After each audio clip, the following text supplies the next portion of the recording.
السلام عليكم ورحمة الله وبركاته. Peace and message upon all of you. أصحاب السمو، أصحاب السعادة، الضيوف الأعزاء، القادة المبجلين من كافة المجالات الرياضة والأعمال، ويشرفنا بأن تكونوا موجودين معنا في هذا اليوم يوم منتدى الشرق الأوسط للسلام والرياضة، والذي تدعمه اللجنة الأولمبية السعودية، والتي سوف تضعنا في هذا التجمع الكبير وفي قصر ثقافة بالرياض اسمي وآمد دخيل. وإنه يسعدني وشرفني بأن أكون موجودة معكم لكي أكون مقدمة ومستضيفة لمقدمة البرنامج. أنا مقدمة برامج سعودية تلفزيون. شكرا مرحبا بكم في منتدى اسمي مارك، واشكركم شكرا جزيلا على حضور هذا المنتدى. انا رياضي سابق، وبالاضافه الى ذلك مقدم البرامج التلفزيونيه ومعلق، وسوف اكون مقدم الحفل لهذا الحفل الكبير. ويسعدني اعود مره ثانيه المملكه العربيه السعوديه، وشرفني بان اكون متواجدا معكم. انا كما قلت لكم قبل ذلك اريد ان اقول باننا منذ وجودي في هذا العالم في عام 2007 وليشرفني بأن أكون هنا في المملكة العربية السعودية لأول مرة، حيث وأشكركم شكرا جزيلا لحضوركم منتدى الشرق الأوسط للرياضة والسلام والرياضة. شكرا جزيلا. هذا أول إضافة هنا فيما يتعلق بهذا الموضوع الحيوي والرياضة مفتاح السلام. هذه النسخة التي تحمل هذا الشعار، وسوف يكون هناك العديد من الفرص الكبيرة التي ومن خلال مشاركة قصص النجاح، بالإضافة ذلك مساعدتي من خلال الأفكار. وما هو مهم هو أن يكون هناك الزخم لتلك حركة حول العالم، حركة الرياضة. دعونا نعرج هذه الرحلة، وإن صاحب السمو الذي يبذل قصارى جهده لكي يكون هناك تراثا للسلام، ولكي نقوم بذلك سوف أدعو الرجل ذو الرؤية الذي أراد أن يكون هناك تلك المنصة لكي تكون أداة السلام. السيدات والسادة، فلترحبوا معي على المسرح رئيس ومؤسس منتدى السلام والرياضة مستر جويل بوزو.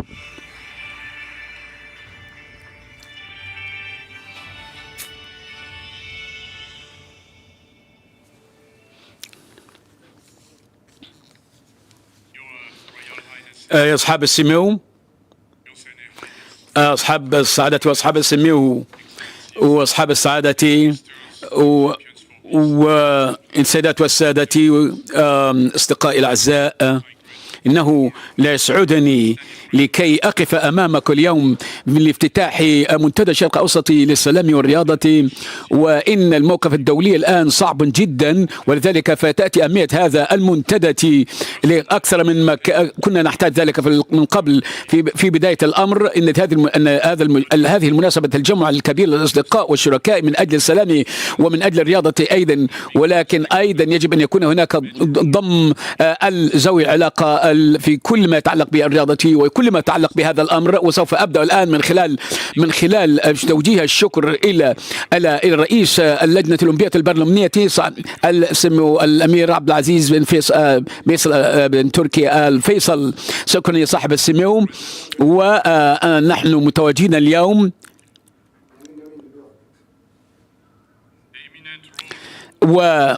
نشكرك على هذا الدور في تنظيم هذا الكبير، في تنظيم هذا المؤتمر ملحوظ.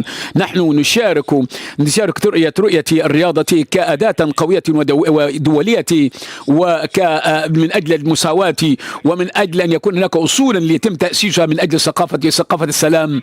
وفي بلد حيث 50% من عدد السكان أقل من 25 سنة، لذلك من الضروري ومن الجوهري أن يكون الرياضة هي الوقود الذي يقود كافة تلك التغيرات في مجتمع ديناميكي. نحن نرى تلك الطموحات الكبيرة التي يتطلع لها الجميع هنا في المملكة العربية السعودية من خلال رؤية 2030. وذلك فهذا هو في جل ويقع في جل تلك الأنشطة الرياضة منذ 15 عاما. نريد أيضا أن نوجه الشكر الجزير مرة ثانية لصاحب السمو الأمير موناكو. بدون جهوده لن يكون ذلك ممكنا. أن نراكم هنا وكان أعطى منذ البداية من خلال إعطاء المبادرة السلام والرياضة دفعا قوية، وهذا دور جوهري وأساسي. شكرا يا صاحب السمو، شكرا لوجودك معنا، ونحن نعلم بأن لك مشغول والأجندة حافلة بالموضوعات الكثيرة، ولذلك من المهم أن نظهر أن هذا الاتجاه الذي يعتمد على السلام وعلى الرياضة له أهميته، ولكن لا يمكن أن يعمل على تعبئة الحكومات، فإن الرياضة الدولية تحدد ولا يحرك الاتحادات الفيدرالية الدولية الرياضية، ولذلك يجب أن يكون هناك تركيز على المشروعات في كل مكان رياضة. إن الالتزام الاجتماعي لكل هؤلاء النماذج الرياضيين يمكن أن يكون ذلك تحديدا للمسار من أجل السلام ومن أجل تحقيق السلام حول العالم. إن الأمر ليس الأمر فيما يتعلق بتلك الصورة، إن الأمر هو أن يكون هناك إظهار الدلائل المادية القوية الآن. وهذا المؤتمر يعطينا مثالا يمكن استخدامه من أجل دعم السلام بطريقة عملية وبطريقة ملموسة. ودعوني أعطيكم بعض الأمثلة على ذلك. وأن النجاح المستمر والمطرد لهذا الهاشتاج البطاقة البيضاء، هذه حملة البطاقة البيضاء، حرك أكثر من 800 مليون فرد حول العالم في الثمان سنوات الماضية، ومن خلال دور المنظمات الدولية وبالإضافة إلى الحوكمة الرياضية بما في ذلك الأمم المتحدة واليونسكو وأيضا قمة النوبل، بالإضافة إلى أكثر من 50 في اتحاد رياضي، وأيضا ومن خلال أيضا مشروع صناعة السلام في حول العالم. أدعوكم كلكم لكي تقوموا بتبادل اليوم الأفكار، وبالإضافة إلى ذلك وتقابلون الممثلين لتلك المنظمات الدولية هنا الذين يحضرون معنا في هذا المؤتمر لكي نمكن الرياضة والسلام. إنها عملية مستمرة ودائمة. نحن نجو أن نقنع ونحشد وندرب. الذي هدفنا الأساسي هو أن نعتمد على and all backgrounds. You have seen many of them here. They share our conviction. Sport goes beyond winning medals and is a fantastic way of changing lives. 20 of them will participate in the discussions. I cannot name them all now, but I would like to pay tribute to one of them, my friend Didier Drogba, who is an example. He has been an active vice president by my side for the last 5 years. The call for peace he made from the dressing room in Khartoum to the leaders of his country during the Ivorian conflict in 2005 continues to inspire us. You will have the opportunity to meet these champions of peace through the day, and I encourage you to show them our admiration and gratitude. Please stand, the champions.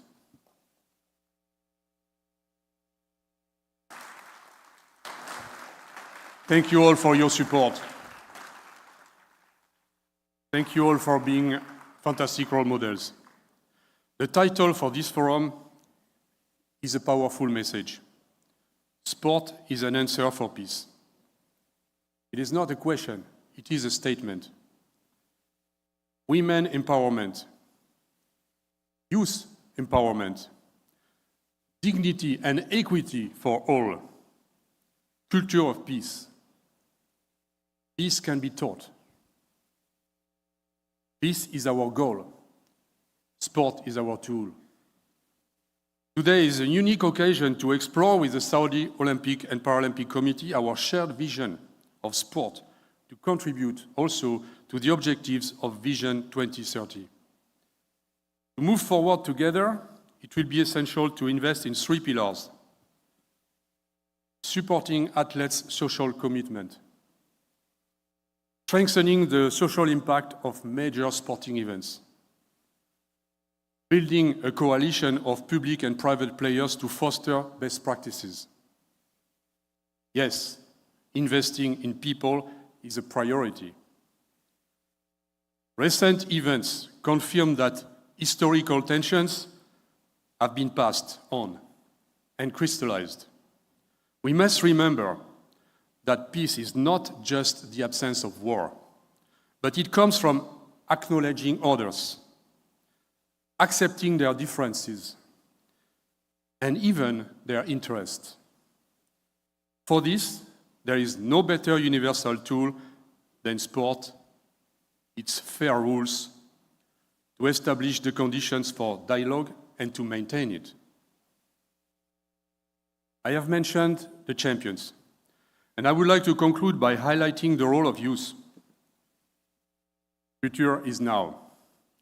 They are the ones who must come up with solutions and become active peacemakers. I can only hope that this forum will help us to explore new paths, reinforcing our conviction that sport is an answer for peace. Be assured that peace and sport will continue to stand whatever difficulties are. I wish everyone will do their best to contribute to the success of the day. Peace is our goal. Sport is our tool. Thank you for your attention. Shukran.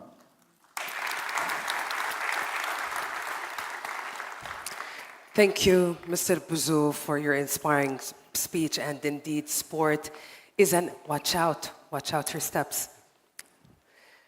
And for sure, sport is an answer for peace. Sport is actually a key for peace. And also thank you for highlighting how peace and sport synergies with the vision of the Kingdom of Saudi Arabia 2030. And now, ladies and gentlemen, to officially open the Peace and Sport Middle East Forum, please join me in welcoming His Royal Highness Prince Abdulaziz bin Turki Al Faisal,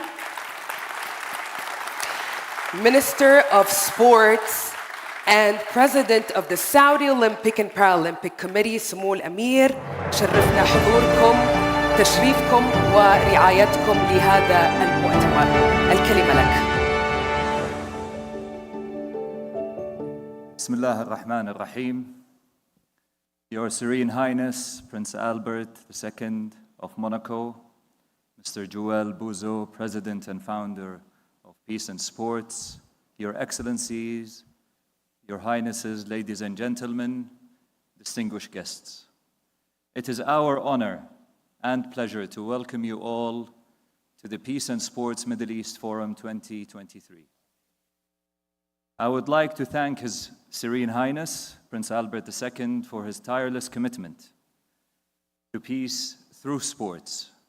He is a constant source of inspiration for us all, and his dedication has played a pivotal role in bringing us together today. So thank you, Your Highness. I would also like to extend my sincere gratitude to the custodian of the two holy mosques, King Salman bin Abdulaziz Al Saud, and to His Royal Highness Crown Prince Mohammed bin Salman bin Abdulaziz Al Saud for their support. The hosting of this forum reflects their continuous commitment to spreading the message of compassion and promoting the efforts of realizing peace worldwide. Distinguished guests, as the Kingdom of Saudi Arabia continues to emerge onto the global sporting stage, we do so by hosting numerous major sporting events, numerous competitions and numerous international events, and welcoming people from all over the world and taking sports into the hearts of our communities. This undersources our ongoing dedication to contributing to the development of sports and the promotion of peace through the presence of international athletes and sports enthusiasts. While we value the competitive and the competition rivalry in various sports, it is important for this forum to continue pursuing its noble vision of achieving the values of peace and sportsmanship, for which drive the beauty of competition, the sense of victory, and the motivation of excellence. Today's forum reflects our unwavering commitment to harness the transformative power of sports and to push the enormous power of peace. It offers us with a unique platform to explore ways for sports to create new dialogue and deepen understanding among nations. And I trust we will all make the very most of our time together as we all look to pave the way for a more peaceful and inclusive world. Thank you very much. شكراً سمو الأمير. Thank you very much, Your Highness. Sport is part of Saudi daily routine and has a major impact on the youth of the kingdom. I'm sure that today's discussions will highlight this. Now it's my pleasure and an honor, as patron of peace and sport since the creation more than 15 years ago, His Serene Highness Prince Albert II of Monaco played a decisive role in the international development of the organization. And we are honored to welcome for the first time in Saudi Arabia, the Prince Albert II of Monaco, his first presence here in the kingdom. Your Highness, please, Monseigneur. C'est un plaisir de vous rencontrer. Merci.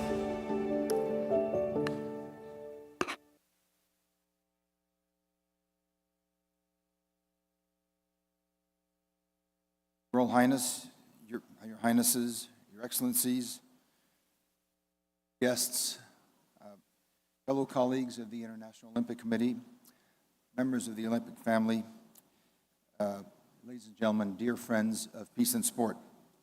I am particularly pleased to be here in Riyadh today, in Saudi Arabia, for this first Peace and Sport Middle East Forum. I'd like to thank the Saudi authorities, and especially you, Your Royal Highness, for your most gracious hospitality.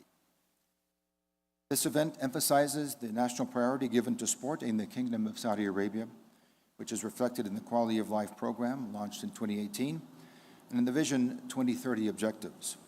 This is a clear, ambitious, and long-term commitment that will bring about significant changes in attitudes and have a very positive impact on social cohesion.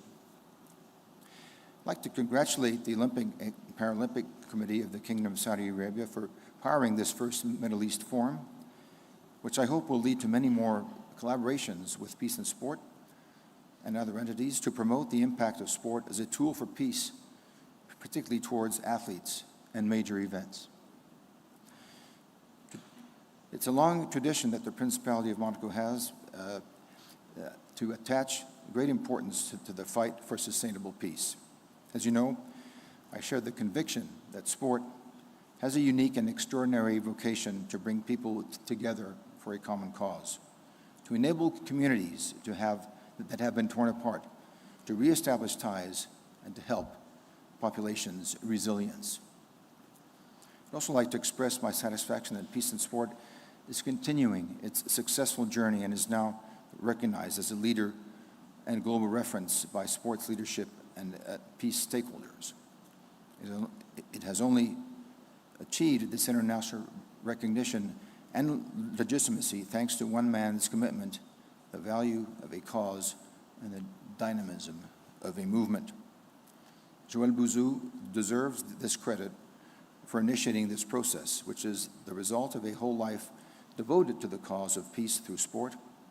Even as an athlete competing at the highest level of modern pentathlon, Joël Bouzou is acutely aware of the positive role that sports champions can play in society. and in particular, the motivational force athletes can be for young people. Dear Joelle, I'd like to take this opportunity to express once again my gratitude for the work accomplished by you and the Peace and Sport team since 2007, as well as my renewed confidence and support for the next phases of this major initiative. Putting the values of sport at the service of sustainable peace and making it a driving force for social integration for the most disadvantaged is certainly one of the most beautiful causes that man can defend. Even if this might have seemed an ambitious and even utopian goal 16 years ago, I'm not surprised to see its growing success year after year. Because this cause inspires us to have an impact regardless of the number of people it will reach. Because it serves human dignity. It gives me immense satisfaction to see how much Peace Through Sport and the community created by Peace Through Sport is alive and vibrant. How diverse are the initiatives launched and relayed to the four corners of the world by Peace and Sport, and how rich the opportunities for development and expansion. At the heart of these initiatives, the athlete's role and the athlete's role model mission is decisive, and I'm delighted to see that more and more of them are taking action and getting involved in programs that promote social cohesion. As an Olympian myself, being able to count on the support of more than 100 international athletes within the Champions for Peace Club is a remarkable asset. I'd like to thank all those who are here today. Peace through sport is a concept that is gaining ground. It can sometimes take its original, unexpected, and absolutely neglected paths. It is part of that soft diplomacy that we need to appease hunger, to ease conflicts, and it obviously has its failures, but being based on respect for human beings, it remains in all circumstances a bet on intelligence, a living and permanent approach that helps to change mindsets. For all these reasons, I believe that the title of this forum, Sport is an answer to peace. It is particularly appropriate, not only in these very troubled times that we are going through, to the context, but also to the context right here in the Kingdom of Saudi Arabia. And I encourage you all to work concretely and effectively through the day to identify the different initiatives that need to be taken to rise to the challenge posed to our community of peace through sport. And of course, needless to say that you have my full support to succeed and even go further. It is my great pleasure to wish you all an excellent forum, and I wish every success in this endeavor, but also a most enjoyable stay here in Riyadh, in Saudi Arabia. Thank you very much. Shukran. Merci, Monseigneur. Merci. Thank you. Thank you very much. Have a wonderful day with us here in Riyadh. I will leave you to start the forum because now it's an important moment with roundtables. And each time we have a session that starts, there will be a jingle like this one.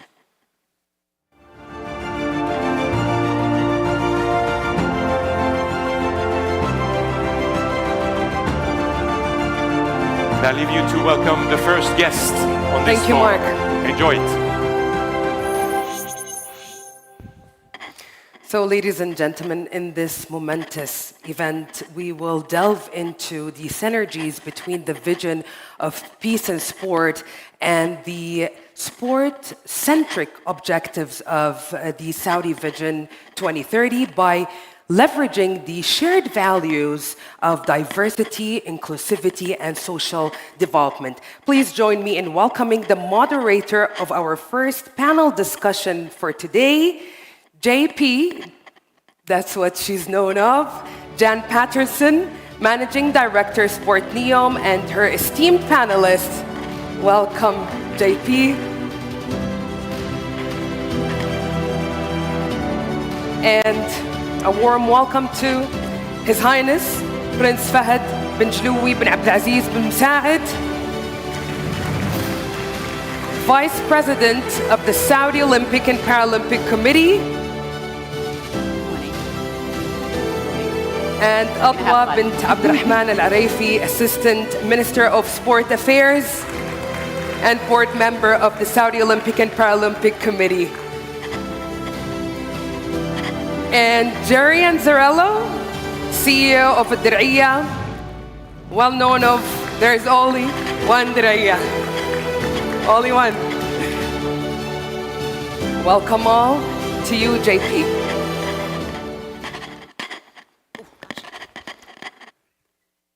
Your Royal Highnesses, Your Excellencies, esteemed guests, ladies and gentlemen, colleagues and friends, good morning.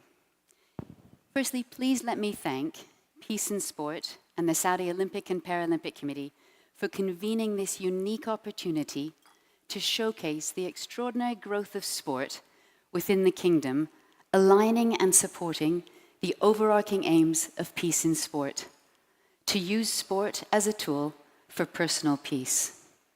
This promises to be an insightful session, and we are privileged to have such an esteemed panel. We're focusing on a single vision, a national vision, Vision 2030, a vision that has transcended and transformed an entire society. And in this instance, we focus on sport, a key pillar of that vision. Throughout history, sport has been a dynamic force. It has proven itself as a tool for positive social change, for something that drives progress, something that drives economic growth, inclusion, education, a fundamental building block of health and well-being, tourism, and so much more. And building on that historical foundation, the Kingdom of Saudi Arabia is using sport in its broadest sense, from grassroots to high performance, from its athletes through to hosting major events, to inspire a young, dynamic nation.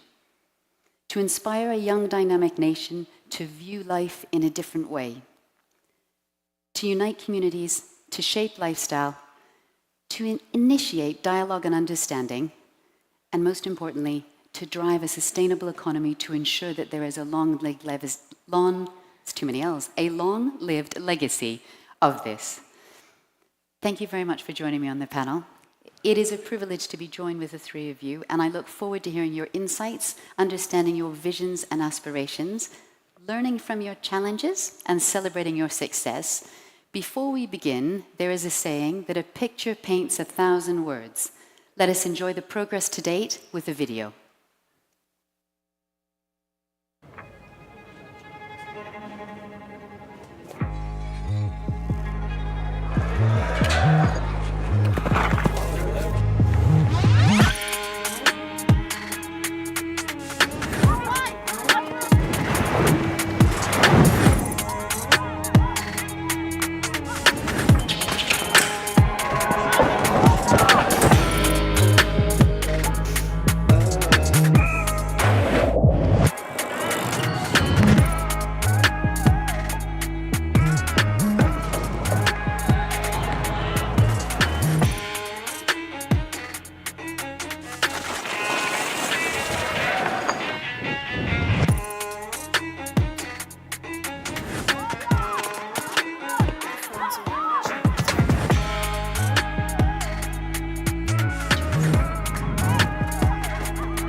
Well, if that hasn't got the hairs on the back of your necks, I don't know what will. I don't know another country in the world that would be as dynamic to have those metrics publicly shared with a forum such as this. Huge congratulations. Your Highness, may I start with you? I wonder if you might please, would all the speakers use their microphones? Thank you. Please, could you shed a little bit of light on how Saudi Arabia's Vision 2030 positions sport as a tool for societal change? First, I would like to give my gratitude to our leaders, the custodian of the two holy mosques and His Royal Highness of this great vision for the Kingdom of Saudi Arabia and specifically sport under the supervision of our leader in sport, Prince Abdulaziz. I can simply say in 3 words, dreams come true in the sport. As everyone knows now, sports is one of the main enablers in the kingdom for all the different sectors, in the health sector, in the tourism, entertainment, and most of the sectors in Saudi.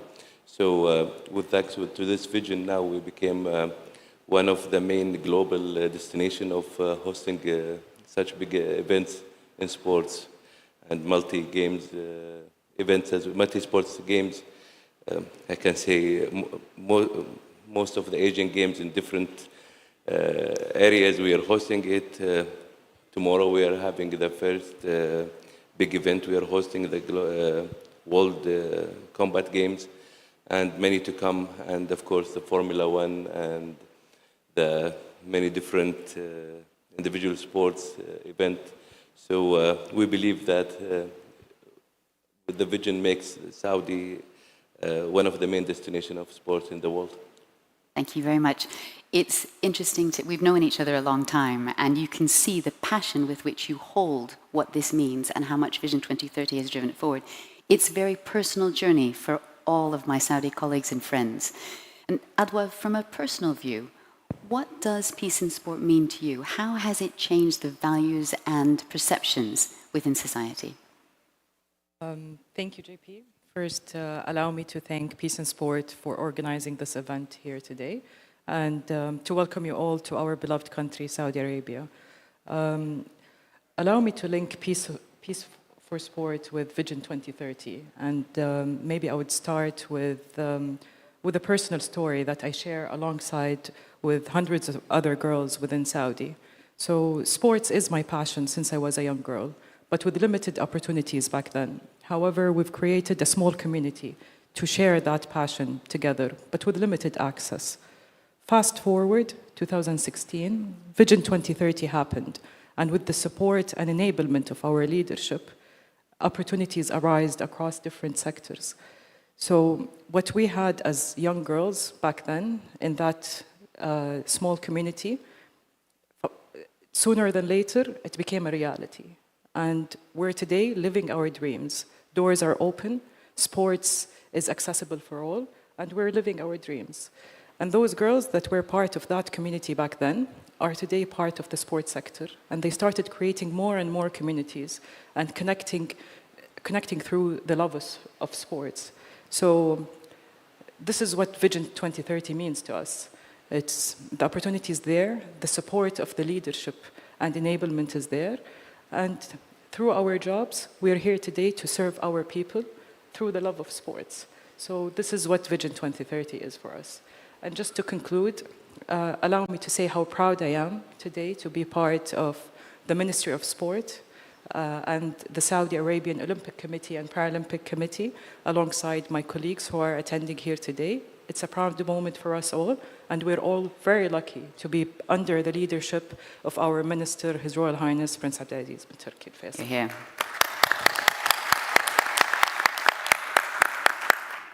Adwa, thank you. As a woman in sport, who's a great deal older than you are, sadly, it is a true privilege to watch seismic historical change for women in sport in front of our eyes. And those data points that we've just seen are not only admirable, they're quite outstanding.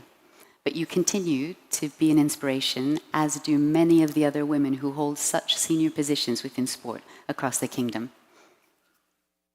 It's just the beginning. I'll feel it because the mic wasn't on. Jerry, you hold a wonderful position to be Chief Executive of NADIA, the jewel in the crown, extraordinary infrastructure project. How have you used sport to drive that? Well, thank you very much, Shukran. Let me start by saying thank you for the amazing job you're doing at NEOM. Thank you. NEOM, the bright future for the kingdom. I have the great honor to be involved every day with the birthplace of the kingdom, the source of Saudi identity, the source of Saudi pride.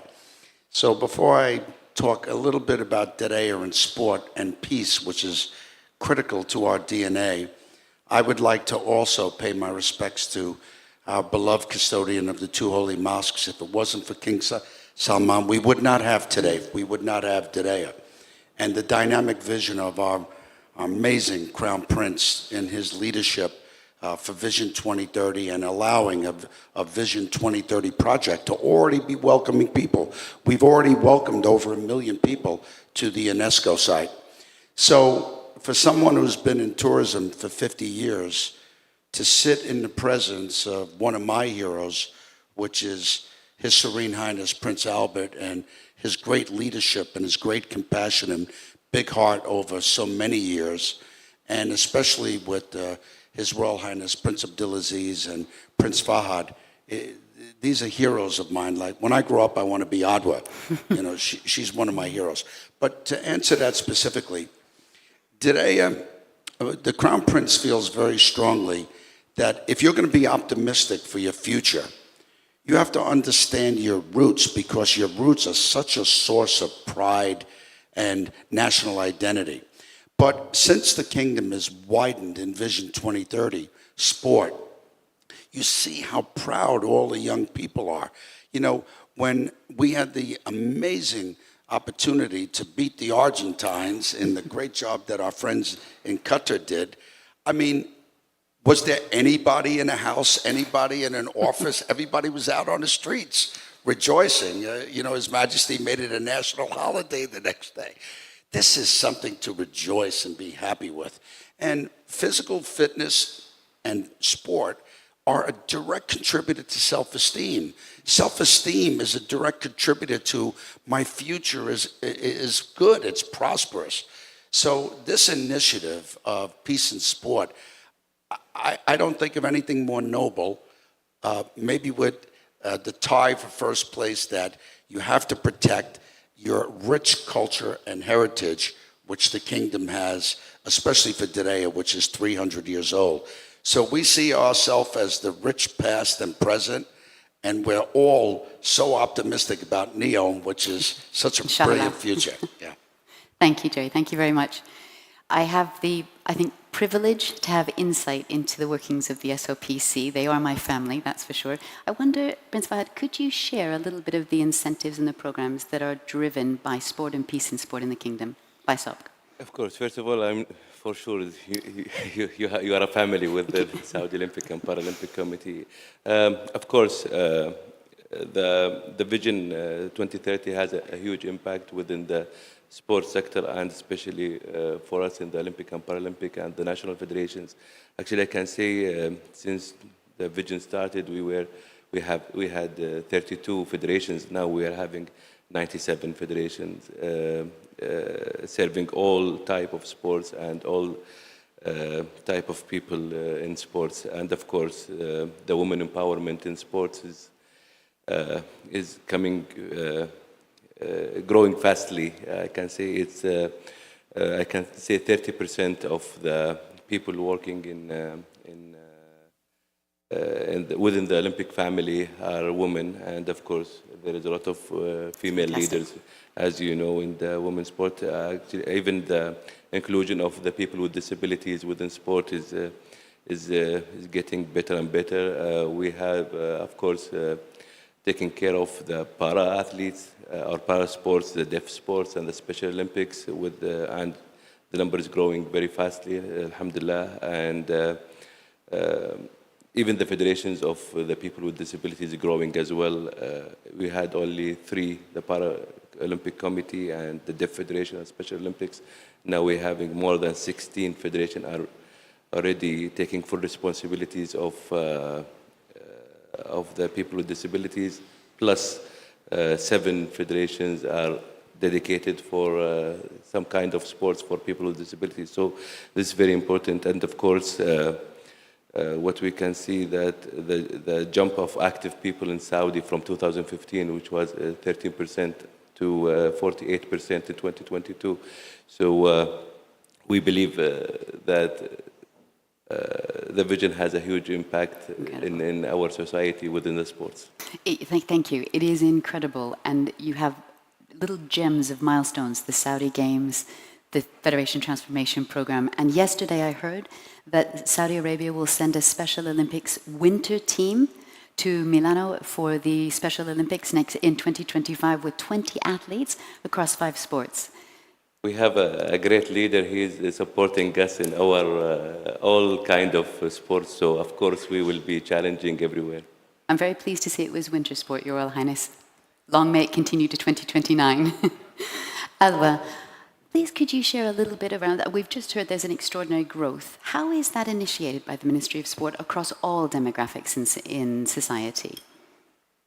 So, as you know, we have the National Sports Strategy, which has 3 main strategic pillars. So the first is mass participation, the second is amateur to elite, and the third is elite athletes.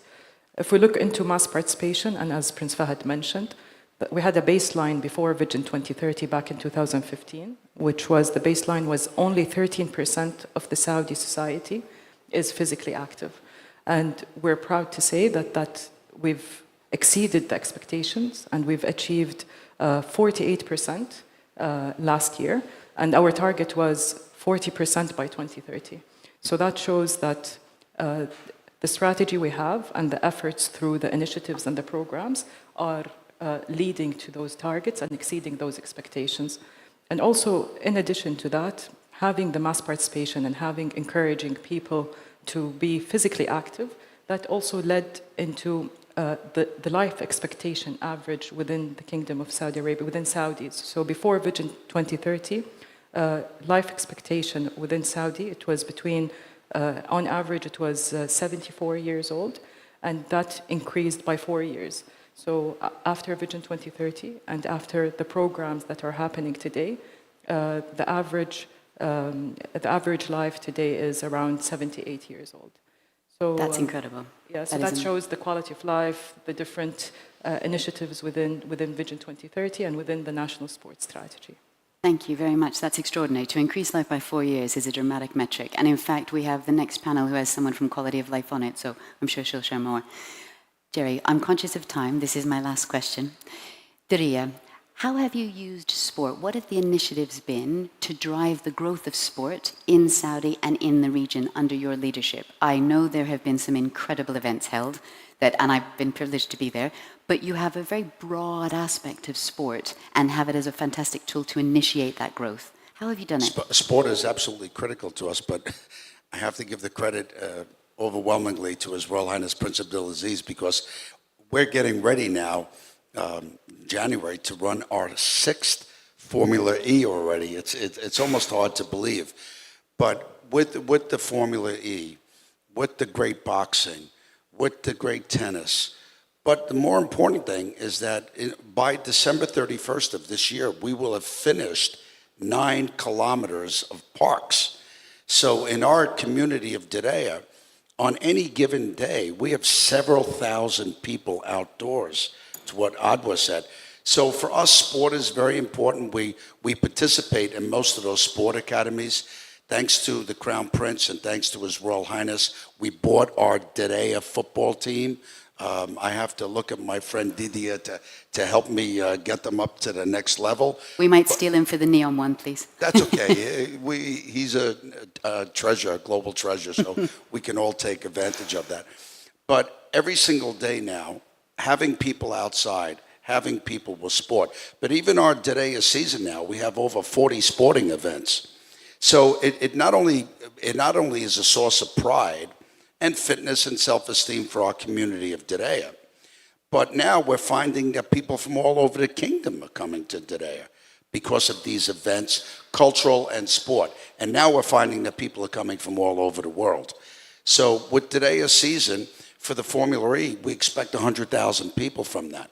You know, we have the boxing now in Riyadh on the 28th, but with Diriyah season, we have over 40 sport events. So it's critical to not just enjoyment and commerce, but what it means to all the young people to participate in these sports.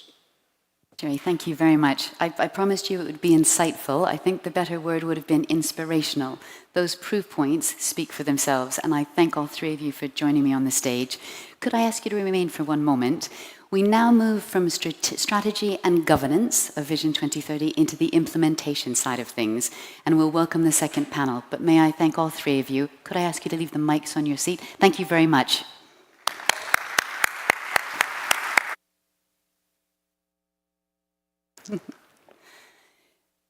Ladies and gentlemen, please let me welcome to the stage the second moderator of our second session, the Executive Director of Marketing Communications, Abdulaziz Al-Bagous from the Saudi Olympic Committee.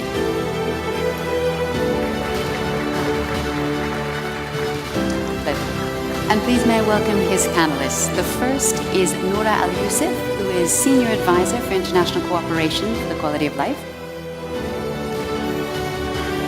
Barry Bremner, the Executive Director of Sports Strategy for Qiddiya.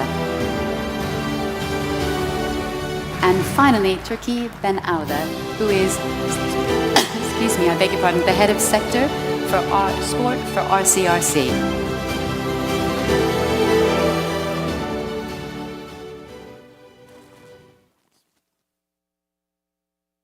Your Royal Highness, Your Serene Highness, distinguished guests, ladies and gentlemen. It's certainly an honor to be part of this prestigious event, and it's a greater honor to be speaking after the previous session where His Highness Prince Fahad, Mr. Adwa Al-Arifi, Mr. Jan Peterson, and Mr. Jerry, they talked about the strategic approach of Vision 2030, the hopes, the ambitions. In this session, we'll be talking more about the practical aspect of Vision 2030, the entities who are realizing the objectives. I'm very pleased to be joined by my colleagues, Mr. Barry Bremner, Qiddiya Executive Director, Sports Strategy, Ms. Nour Al-Yousef, Senior Advisor of International Cooperation at the Quality of Life Program, and Mr. Turki Ben Auda, General Manager of Sports Sector and Development of RCRC. I'll start with Mr. Barry from Qiddiya. Mr. Barry, Qiddiya has been a major project in the sports and entertainment sector. How does Qiddiya, as an entity, as a futurist project, contribute to the objectives of Vision 2030? Thanks, Abdulaziz. Like many of the other giga projects, if you look at NEOM, you look at Red Sea, you look at Diriyah, Qiddiya is one of those pivotal giga projects within Saudi. And Qiddiya, along with the other government entities we work with, are there to deliver the objectives of Vision 2030. And that's around having a vibrant society, creating a very stable economy, and actually an ambitious country. That's what Vision 2030 is all about. So Qiddiya, effectively, we are a destination city. We sit 40 kilometers just outside the central Riyadh. We span some 376 kilometers. And we've got 25 core districts within Qiddiya.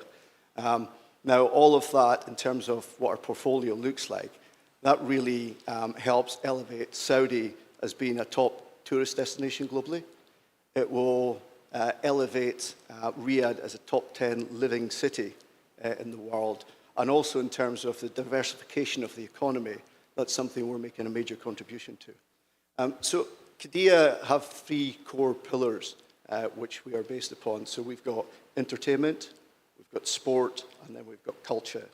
Underpinning those, we've got hospitality, residential, commercial, very like Diriyah and NEOM. So within the core components, we've actually got 78 what we call core assets. Within sport, we've got 27 assets. And I know you'll ask me about the Asian Games at some point. But effectively, those core assets are really focused around three principles that underpin Vision 2030. We've heard already about community participation.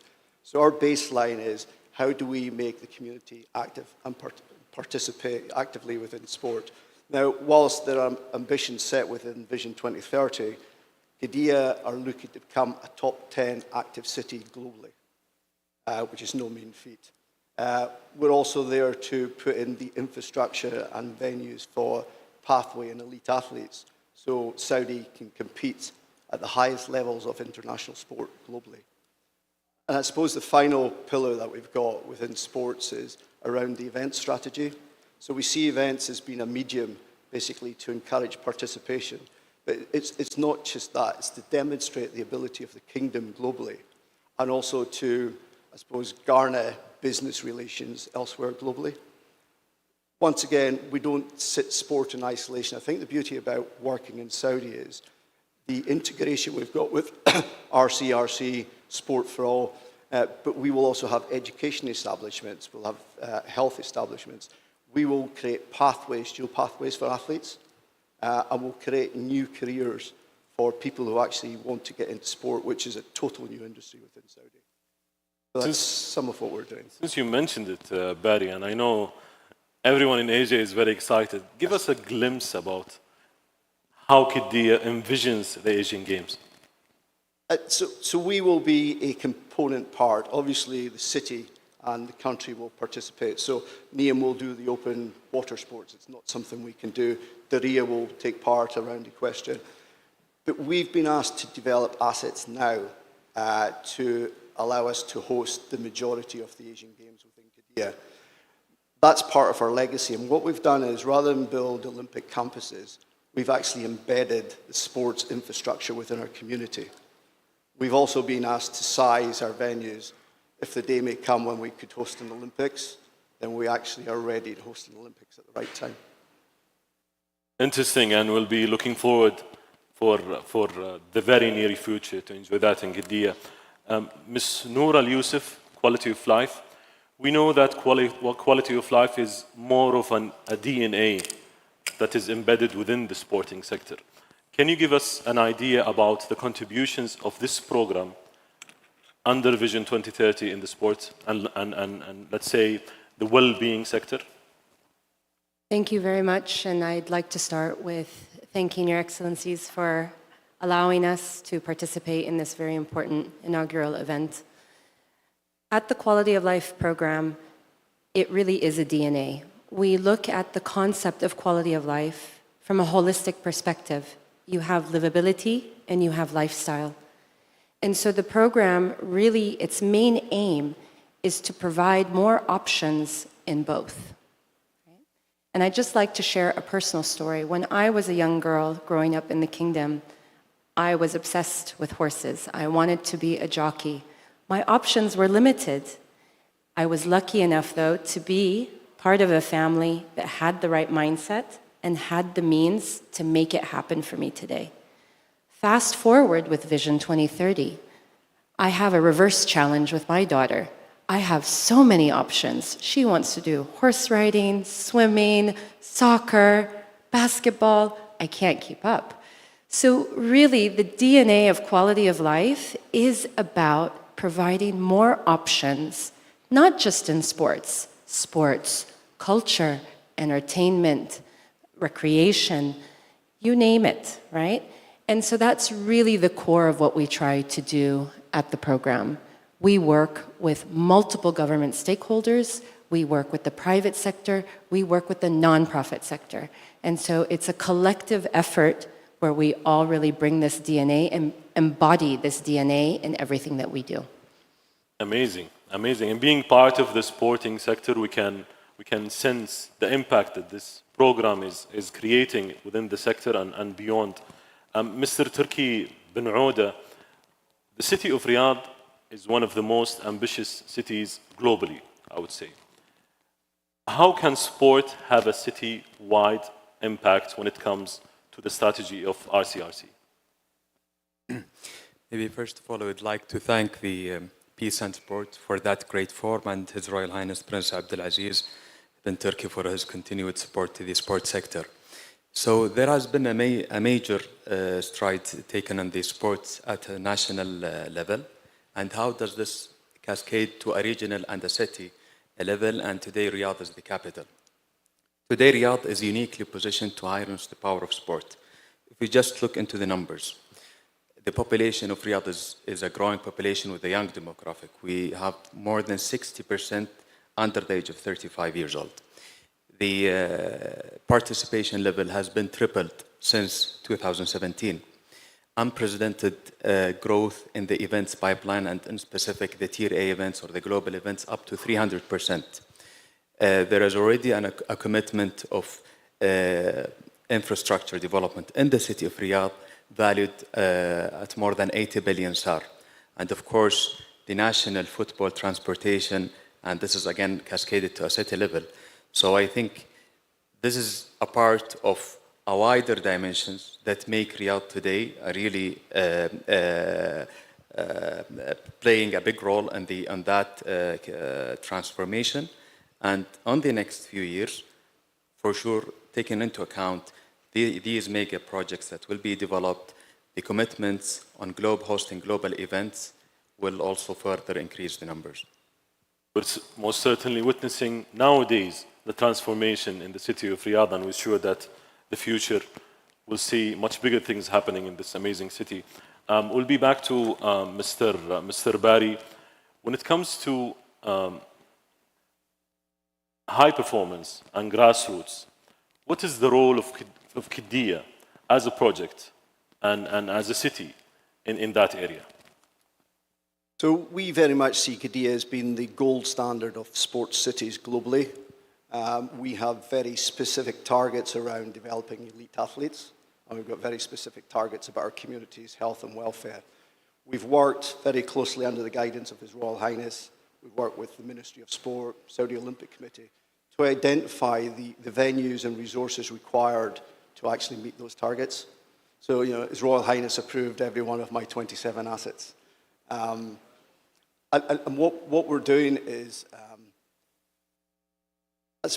we've got real focus from a sports perspective on those areas. And when we start working with things like Mahad Academy as an example, so they, if you don't know, Mahad Academy are the youth elite academy for Saudi. We're working with them on forming their sort of core developmental centre, which is not just based on sport, it's education as well. So we've got a boarding school focused on sport. But I guess one of our challenges there is that people now consume sport and participate in sport in a very different way. So one of the things we've been looking at is how do we not just create traditional pathways, but how do we create alternative pathways into sport at both a community and an elite level. So if I take golf for an example, it's quite an elitist sport. I've been playing it for 45 years now and I'm still rubbish at it. So there's some real barriers there. So what we've done is, yes, we'll have a traditional academy, but we're also looking at new pathways with typologies of golf. So if you look at foot golf, if you look at frisbee golf, if you look at adventure golf, we're looking to develop those as pathways into the sport. There's no reason why you cannot be a foot golf champion within Saudi. And you may never ever go on a golf course. So what we hope is out of those types of pathways will fall out people that are interested in the professional level of sport at an Olympic level. So, and we're taking that approach to all of the sports we're actually developing within Qiddiya. Amazing. Back to quality of life program, Ms. Noura. Let's talk about the relationship between public, private sector with the program. How do you envision quality of life program into that spectrum? Thank you. So as Barry mentioned about the Mahad Academy, that was a quality of life project. So where we focus is on what are the key enablers that we need to put in place in our ecosystem to allow the sector to thrive. And clearly that is not a single person or entity's job. So again, collaboration, working with our various stakeholders is key. We anticipate by the end of 2023 that we would have issued more than 2,500 licenses to operate some form of sporting facility, center, academy. All of these centers are really important because it fosters and it helps build the sector throughout the kingdom. And so as such, when we look at any strategic initiative, we always look at who are the partners that we need to bring on board, what is the long-term sustainability of the initiative, who's going to operate it, how is it going to live on beyond our job or beyond our small time within that initiative. And so that's really at the core of how we structure everything within the center. I'd like to just highlight that we have over 120 initiatives running across sector, many of them within sports and wellness. So these are considerations, as we said, as part of our DNA within every single one of these initiatives. Wow, that's amazing. That's a huge number when it comes to sport, entertainment, culture across different and multiple entities in Saudi. This is why we struggle with choice now. Now there's too much to do. I'll move on to Mr. Turkey.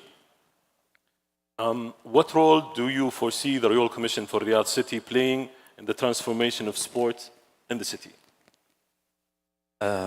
So maybe just to give a background of the Royal Commission mandate, since it has been established nearly 5 decades ago, mainly it was the entity looking over the urban growth and expansion of the city of Riyadh. In 2019, that mandate has been expanded to work closely in 35 sectors in partnership with key stakeholders in the city of Riyadh. And sport today is one of these sectors. And this platform enabled us as a sports sector at the Royal Commission to look into sport from a 360 view. So today, for example, we are working in developing a detailed sports strategy for the city of Riyadh, which speaks to the national sports strategy and covering all the projects and initiatives with other stakeholders when it comes, not only the sports, when it comes, for example, with transportation, mobility, enhancing micromobility aspects. So this great platform enabled us really to work closely also with mega projects such as Qiddiya, Sports Boulevard, King Salman Park, make sure these offerings meeting the supply and demand analysis for the cities, covering the people demand, the future demand as well. So we are working closely with the key stakeholders, Ministry of Sport, Olympic Committee, its federations, Riyadh mega projects, and other relevant stakeholders. Alignment to the maximum level between all entities when it comes to realizing these objectives. Mr. Barry, I'll go to facilities and whatever Qiddiya is going to offer to multiple communities. But I can't help but looking at Didier Drogba, who's here home. When are you inviting Didier Drogba to score the first goal in Qiddiya? Depends if he wants to play on grass or sand. He still have it. Didier still have it. As I say, are you asking me about my program, which I can't actually talk about right now? I mean, Qiddiya is well underway. So Six Flags, the water park. If you go out there now, you'll see they're actually putting the flumes in. With our golf course, we've actually got grass on the ground. We've built our lagoons. But we're trying very, very hard to provide the facilities that the people of Riyadh and KSA require to actually start developing their talent. Amazing. And I'd say that we're trying to put a bit more thought. We're doing a lot of research and development at the moment. So from a community perspective, how do we stimulate the community? And we're looking at how do you use concepts like competitive socializing.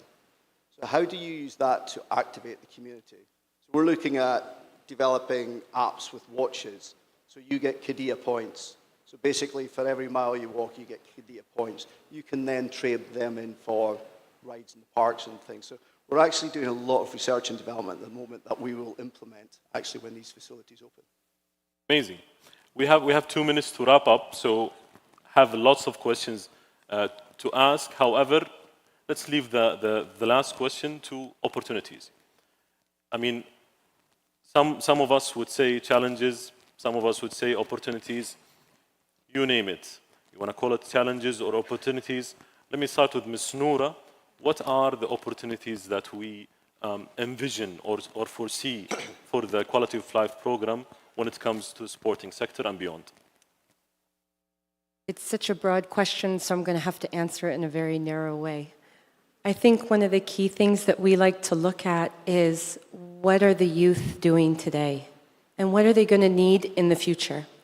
And for me, as a mother of a 12-year-old, youth starts much earlier than the international age range that they have out there. We need to start younger. We need to look at what they need. We need to offer the platforms and the levers and the opportunities for them to thrive, because this will be their city in the future. And so at the program, this is something that we're very much looking into, and how do we plan for that and kind of pivot for that. Jerry, with your team in Dar'iyya, one of your KPIs was how many kids do we see in the streets, right? Because a sign of a healthy community is when children are outdoors playing in a safe ecosystem. The whole neighborhood comes together, right? And this is what we want to see. We want to see thriving communities and thriving neighborhoods. And sports and well-being is at the core of that DNA. Mr. Turki, amazing opportunities are awaiting the city of Riyadh. Yeah, there are many, Abdulaziz, but maybe I will highlight one. And as Noor mentioned about the youth participation, Green Riyadh program today, it's one of the Riyadh mega projects. It's covering more than 120 neighborhoods in the city of Riyadh. In order to increase the physical activity of adults and youth, we are going to develop more than 3,000 neighborhood parks which have sports infrastructure on the heart of it. This will enable the community to be active from the places where they live, and this is a great opportunity for the city of Riyadh for sure. Barry, closing point, other than the opportunity of inviting Didier, pending invitation. I guess the biggest opportunity is the leadership of this country's support for sport. It is one of the key priorities within Saudi. We also have the opportunity, where you look at UK or other established sports sectors, the integration that we can have here. I mean, we speak on a regular basis. You just would not get that in other countries. And we have the ability to learn from other countries, which have sport as part of their national agenda. And we also have the opportunity to partner with people that can actually bring things that are actually very unique to Saudi. Great. Unfortunately, we don't have much time. It was amazing to hear from all of you, distinguished guests. Thanks a lot, Your Serene Highness, Your Royal Highness, distinguished guests. With that, we close the second session. Thank you very much.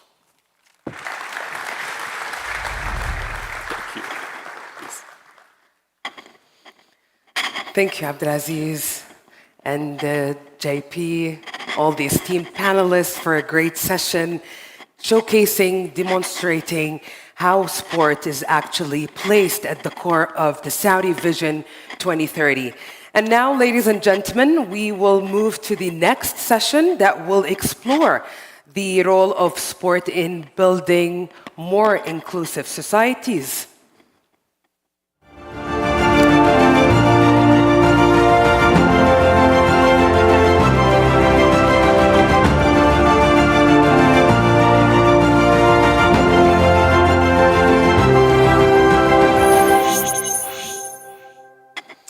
Inspiring athletes and esteemed panelists will look actually into the contribution of sport to empower women and girls and challenge the stereotypes. To start the session, I'm pleased to welcome on stage a truly inspiring figure, an Olympian. She's a member of the Athlete Commission of the International Olympic Committee, member of the Egyptian Parliament, and a committed champion for peace. It's Aya Madani. Please welcome her.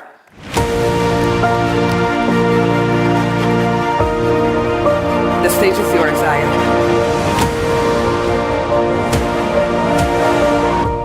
Thank you, Your Highnesses. Good morning. So today, I'm gonna speak about my story and how it started.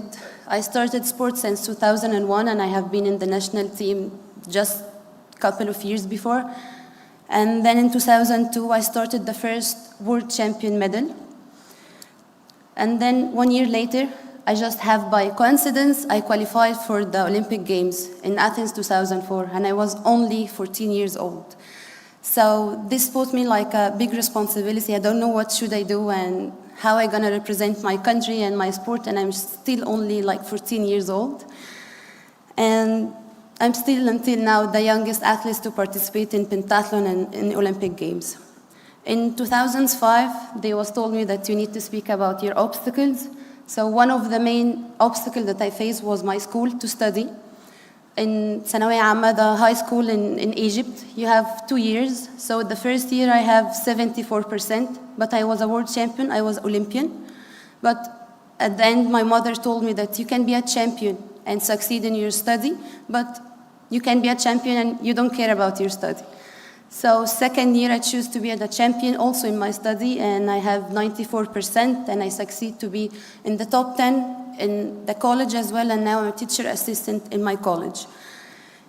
Because most of the athletes, they face and they have to choose between to study and to continue their study, or to choose to be a champion, and they neglect about their study and their career at the end. From 2006 until 2008, it was my peak, and I'm honored that Mr. Joel Bouzou, he showed all my steps since I was very young until I became here now. So I aimed for an Olympic medal for Beijing 2008, but unfortunately, I didn't achieve it. Unless I was also ranked #1 worldwide, I didn't achieve it. I was facing in the riding, I didn't make anything. The horse wasn't really good, quite enough. So I was planning to wear my hijab when I was on the podium, wearing the medal, wearing the hijab, but suddenly I didn't win.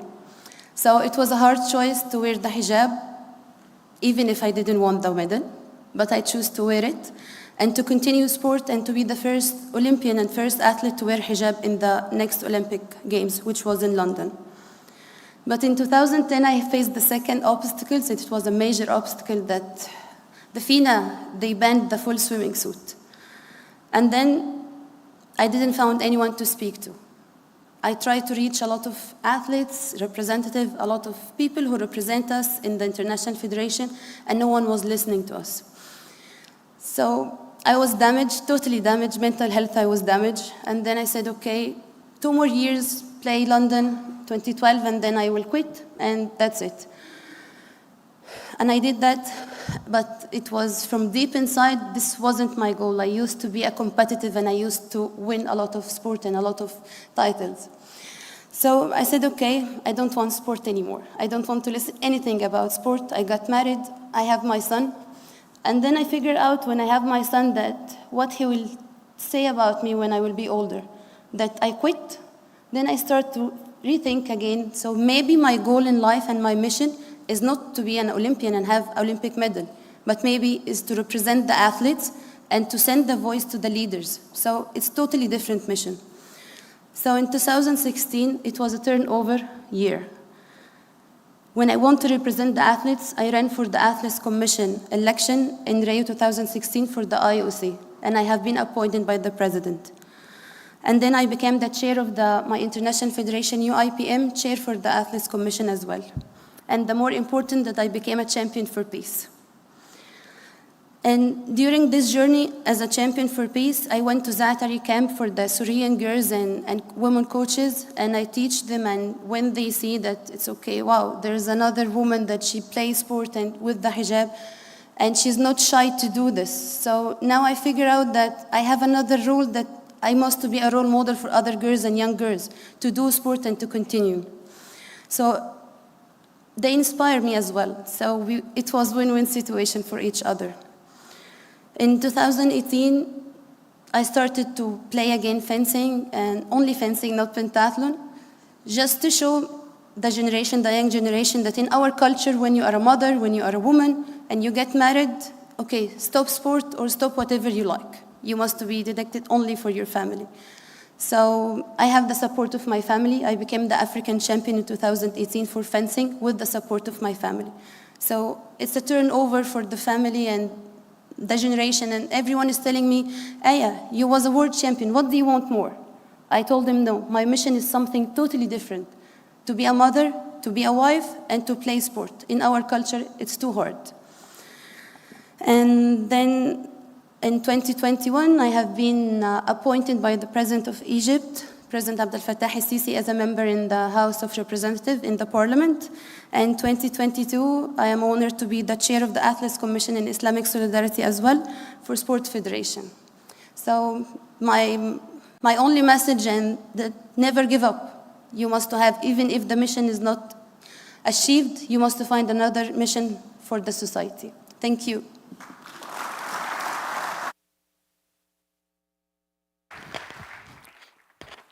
Thank you. Madani, you are truly and true champion for peace. Thank you so much for your inspiring remarks, reminding us of the unmatched power of sport to create a more inclusive societies. Ladies and gentlemen, we will now hear from an emblematic figure for female sports in Saudi Arabia, Her Royal Highness Princess Rima bint Bandar bin Sultan Al Saud, Ambassador of the Kingdom of Saudi Arabia to the United States and a member of the International Olympic Committee. She couldn't be with us today, but she was really keen to participate and contribute to this very important topic. Her message to all of you. Ladies and gentlemen, it is in times of conflict that we must remind ourselves that peace is not something we can simply hope for. Peace is something that we must all commit to and inspire others to embrace. Because peace is not a destination. As we all know, it is a journey that needs constant and absolute nourishment. And we must remind ourselves of the powerful role that sports can play in achieving peace. It's why we're gathered here today. Because sports can have the power to inspire, and it has the power to bring people together in ways that nothing else can. Sports has the power to unite, to heal wounds, and to promote understanding and reconciliation. I believe that sports can create hope where once there was only despair. And today, here in the Kingdom of Saudi Arabia, we're witnessing the power of sports in bringing people, communities, and nations together. And that's something that's magical. And we're seeing the transformative impact sports can have in advancing gender equity and in empowering women and young girls. Isn't that the dream we all have? The policies, the programs, and the initiatives of Vision 2030 are playing an absolutely crucial role in addressing inequalities, in combating prejudices, and challenging gender stereotypes. Here, we have recognized the importance of creating an inclusive environment where women and girls have equal opportunities to participate and excel. And that takes time to build, but we're investing. And these policies are ensuring equal access to resources, facilities, and funding. They're breaking down the barriers that have traditionally hindered women's involvement in sports.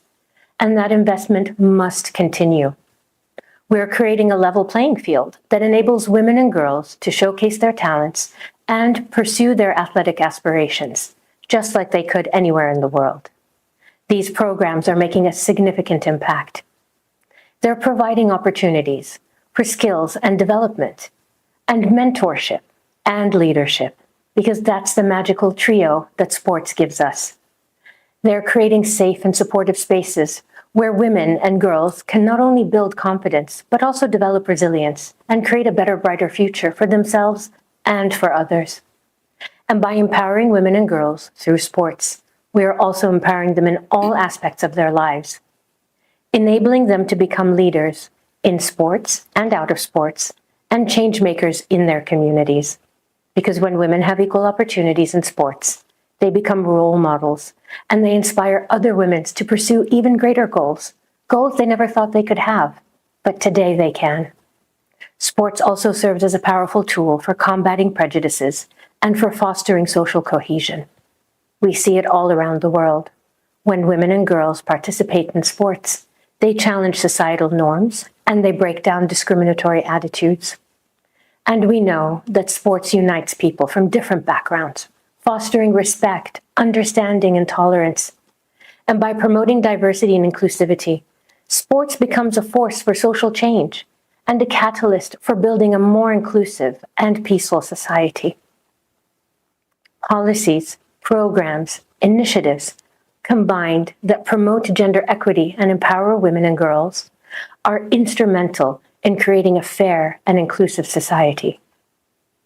We believe that by addressing inequalities, by challenging stereotypes, and fostering social cohesion, the Kingdom of Saudi Arabia is unlocking the full potential of women and girls in the realm of sports and beyond. And so, Let us continue to support and invest in these initiatives because they're not just only about playing sports. They're not just about games and fun, but also transforming lives and shaping a more equitable and peaceful future for all.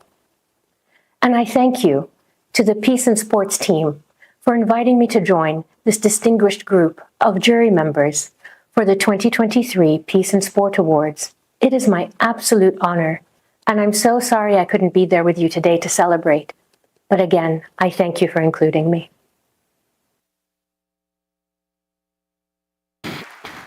And we thank you, Your Royal Highness, for your engagement, a true role model for girls and women in Saudi Arabia and far beyond.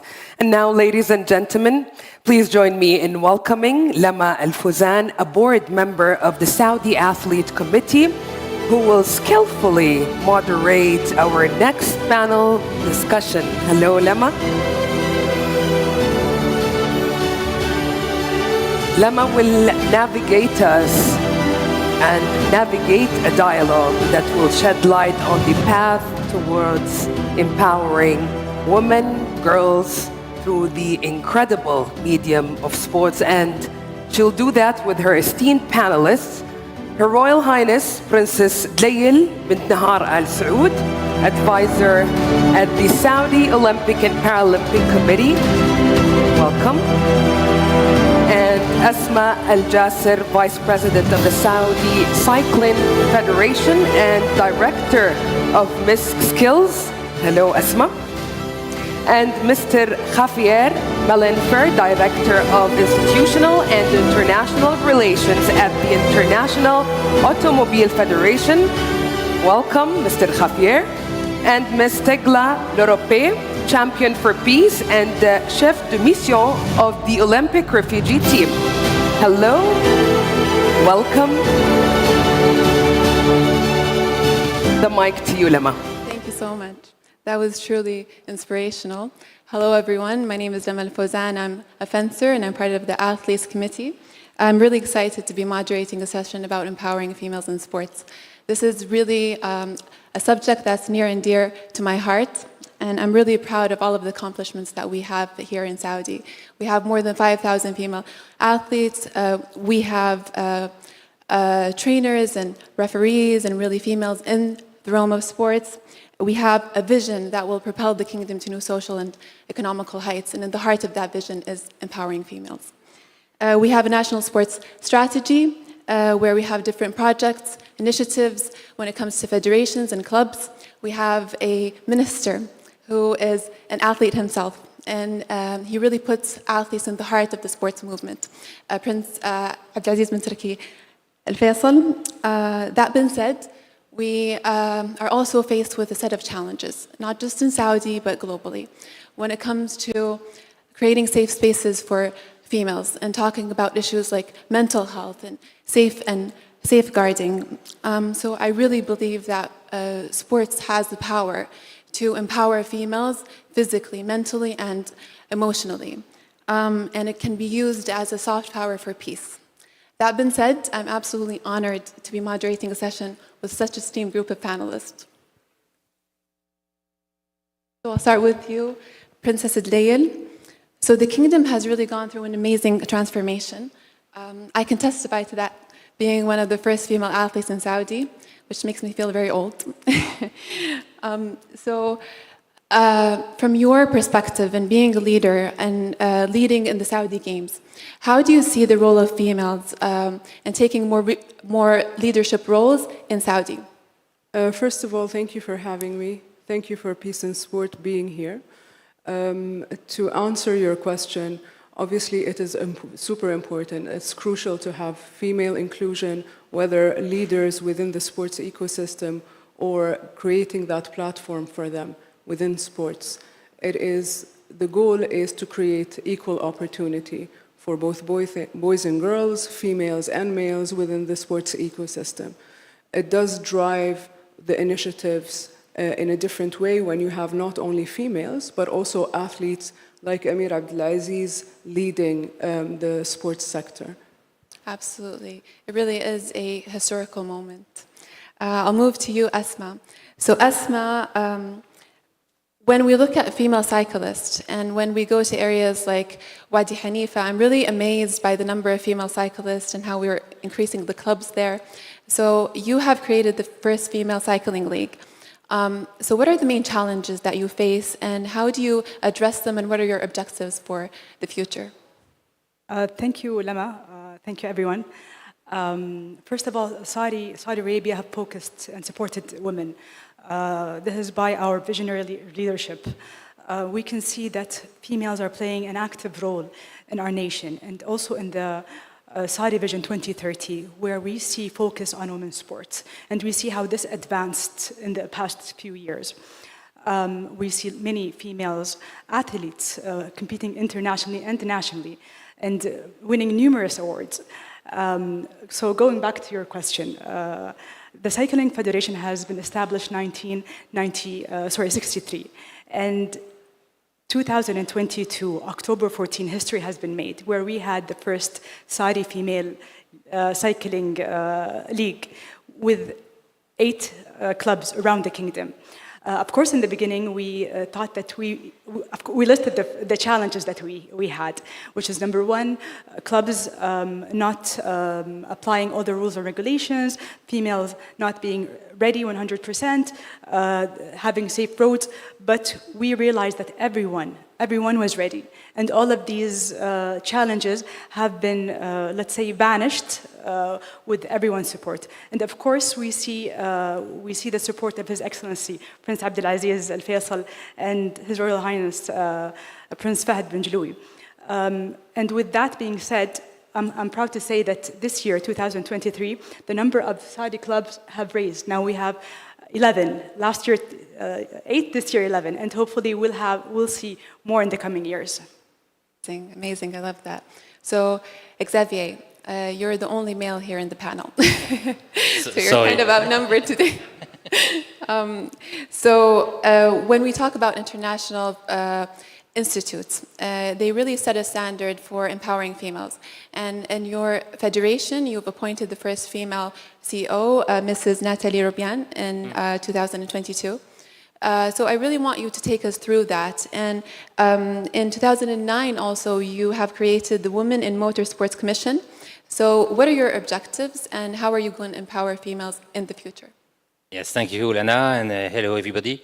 There is a paradox in motorsport because motorsport is a sport completely mixed and open to boys and girls. They compete all together in the same competitions.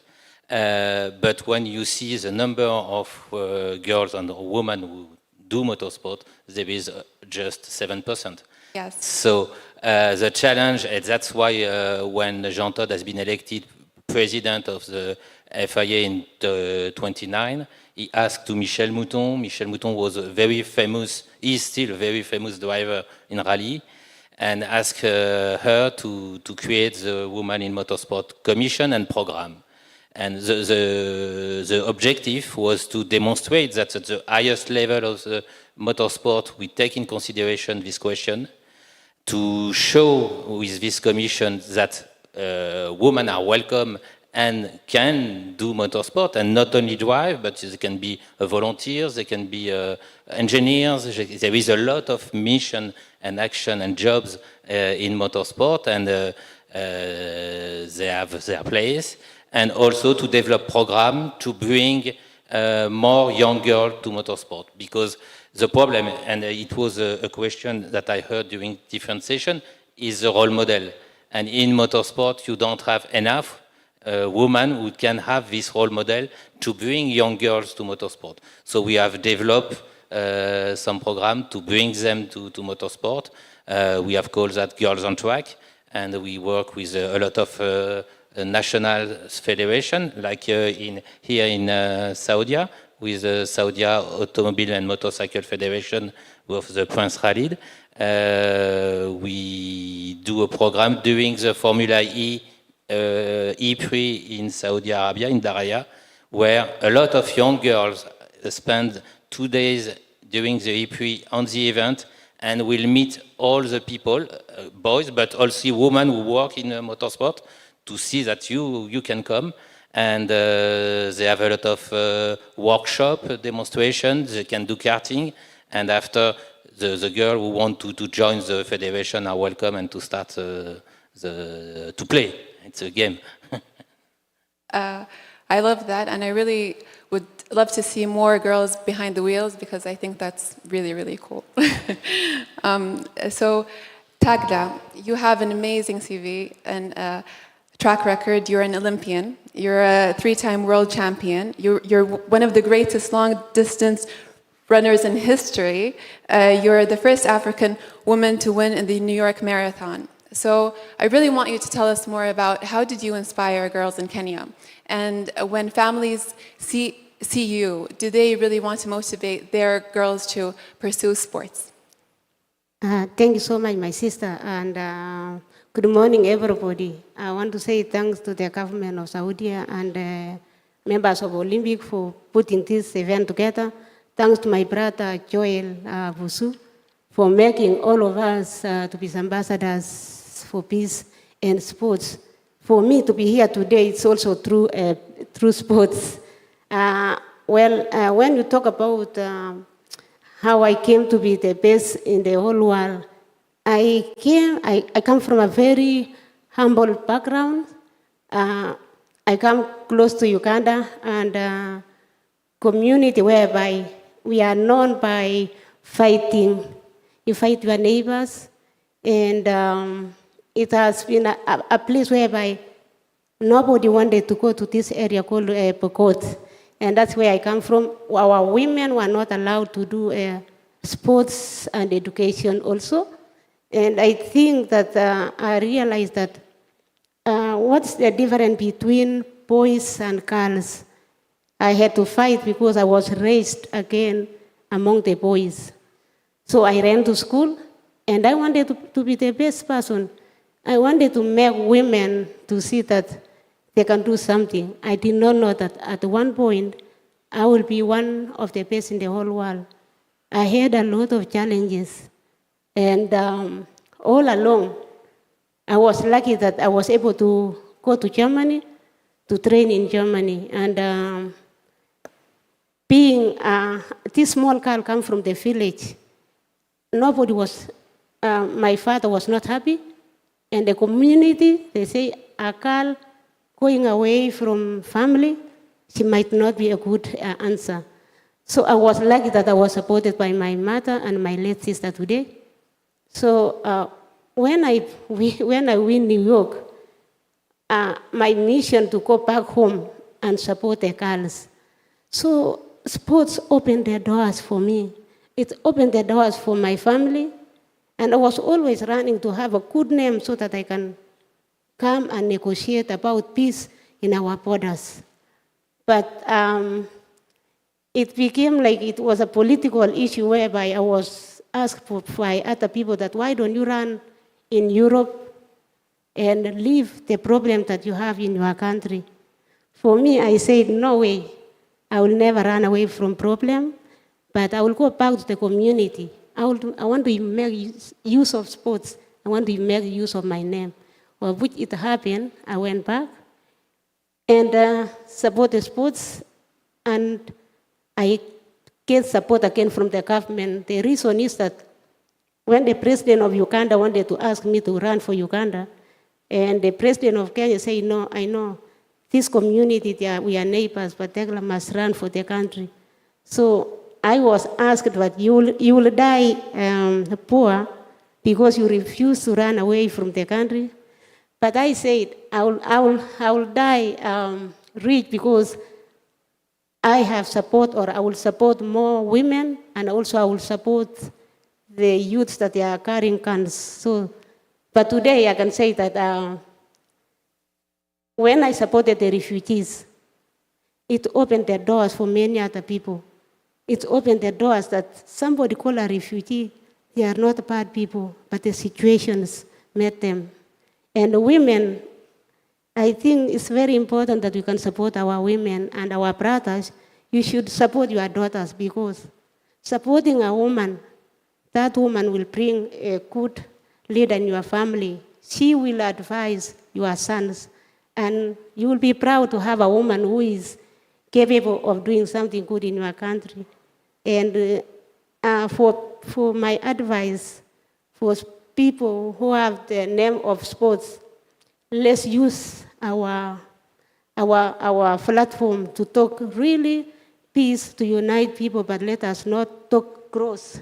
This hand talks peace, tomorrow you go to a political, united, a political core in our country by using sports. Today, there is no door that they will close me out because they know the meaning that I will bring to the country. And through sports can open more doors. Thank you.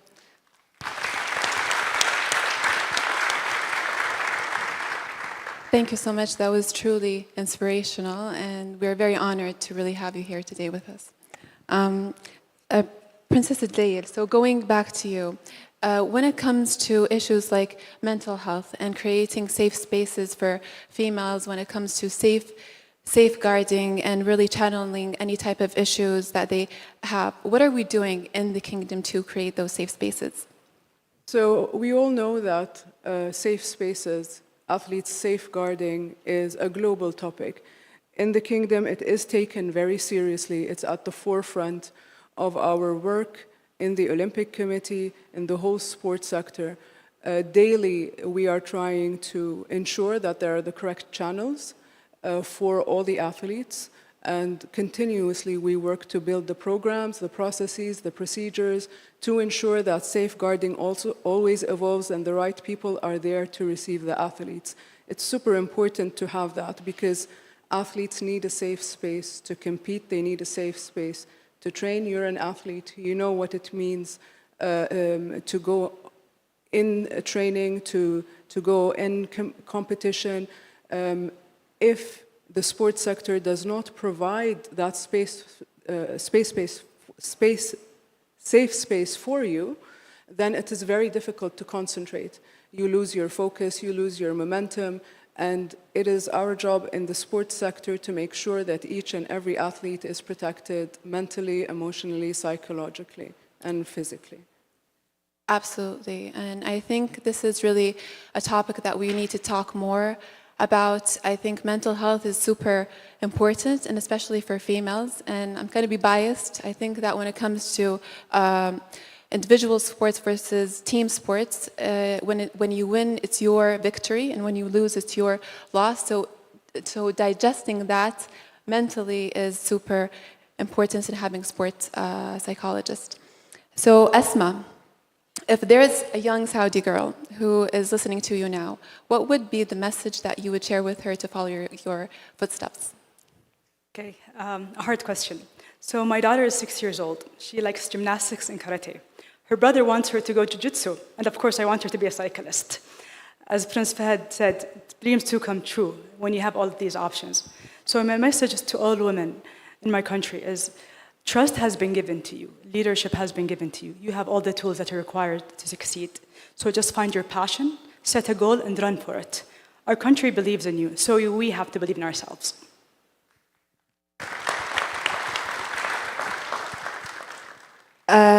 Xavier, so motorsports is one of the few sports that men and women can compete on equal terms.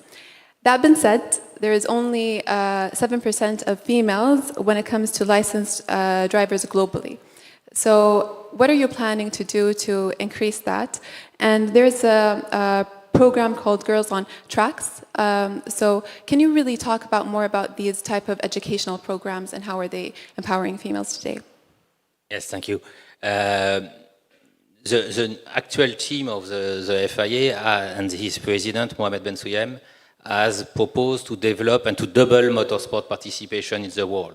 So we have two ways to do that, to bring motorsport in the country where there is no motorsport, and the second pillar is to bring more women in motorsport.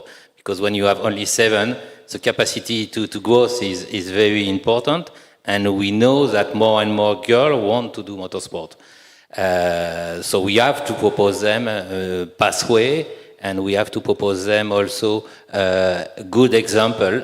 You have here in Saudi Arabia a very well-known driver, Asil Al-Hamad, and she is one of the ambassadors of the Women in Motorsport Commission. And in other countries, we have other this kind of driver who help us to address the message and to say to the girl, look, you are welcome. We have developed Girls on Track. I say a few words about that. It's at the bottom of the pyramid. We have another program named Rising Stars. That's the target is the elite, the best young girl in karting. We work with the Ferrari Driver Academy. We select them during the year, and after there is a session training camp with us and with the Ferrari Driver Academy. And the best one has a host. She's hosted by Ferrari during 1 year, and she will compete in Formula 4 in Italy. So it's a pathway who help to accelerate the parcours of the girl, because they don't have the same access to this kind of detection program than the boy in the private activity. What we see now, it's a good message, since we have launched a Women in Motorsport program, that we see that more and more teams detection program are developed around women participation. So perhaps the FIA will stay focused on the bottom of the pyramid, to not stay at 7%, but to have more and more people, because it's the only way to have at the top some women drivers. And that's the future of our program, is to develop a program like Girls on Track everywhere in the world, in Africa, in South America, in India or in China, to have more girls and to have at the end more champions in the future. Amazing, and we hope that we see more females in the future. So Tagda, so I really want you to tell us more about the International Olympic Refugee Training Camp and how you've impacted the girls there. And we know that some of them have really exceeded in the fields of sports, and they became role models themselves, doing to other communities what you have done to them. So please share that story with us. Well, thank you very much. How I came to be the matter of refugees is that when Sudan had problem, they moved to Kenya, and the second community was our community. So every time I train, I go to Europe, I leave these kids. They don't go anywhere. So it was pain in my heart, because I say, sports should be for everybody. And I tried to ask our federations, and they told me, these people, they don't have traveling documents. I didn't understand the law. I was supporting some of them to go to school. And at one point, because I was trained in Germany, so I knew Dr. Thomas Bach. I asked him, is it possible for the refugees to run for the Olympics? And then he told me, maybe when I become the president, and I will have opportunity to talk for the flight of the refugees. So I was praying, when are you going to be the president? But finally, God heard our prayers. He became the president. And he came to Kenya. First of all, he met me in Sochi. I was invited by Joel Pusu. By then, there was a massacre in Lamu where they killed so many people. And I was there. I supported like 28 children. The mothers were killed in the mosque. I did not understand how people can kill the innocent. And I asked, I need your support. I'm taking 28 kids to our community to go to school. And they will be, and then he asked me, Tegla, so you are talking about the refugee, and here you have the kids. I say, my heart will never allow these kids to suffer. So anyway, when it came to Kenya, he told me, Tegla, I want you to support the refugee. And then I told the Tegla Lorpe Peace Foundation, we are already in Kakuma, where they have the largest refugee camp. And we did a dialogue and sports. But I saw the resilience of these refugees, they are very good. So I had now to ask my government if they can allow me to take some few good athletes. And they told me, okay, because we trust you, Tegla, we give you a certain number, but you have to protect them. So anyway, we took this athlete to our training camp in Gom. And then some few months, the Dadaab, another, the Somali side, they say, Tegla, how comes that you are supporting one side? We need you to come there. But the government refused. They said, that place is dangerous. Finally, I said, you know what, I have to go. I went to Dadaab. It was almost like bad luck because our car was, the second car was kidnapped. But I didn't finish the process, but we selected few athletes. I took those athletes to our training camp. 2 months later, there was a massacre for the university. And then, here is Tegla supporting the refugees. And one of the person who was killed is my uncle, and I was paying the school fees. My family say, Tegla, you have the refugees. And they just killed our relatives. And the government also, nobody was happy about it. But the first people that I told my family, come and visit the camp. I asked, can you see the faces of these? Are they criminals? The first person who told me is that they are innocent kids. Continue support these athletes. Because we have already empowered the school in Kapenguria.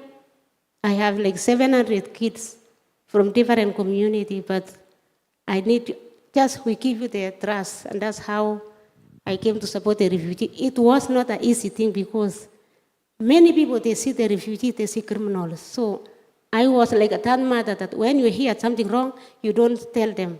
You just carry on your back. But when the refugee went to Rio, it opened many doors.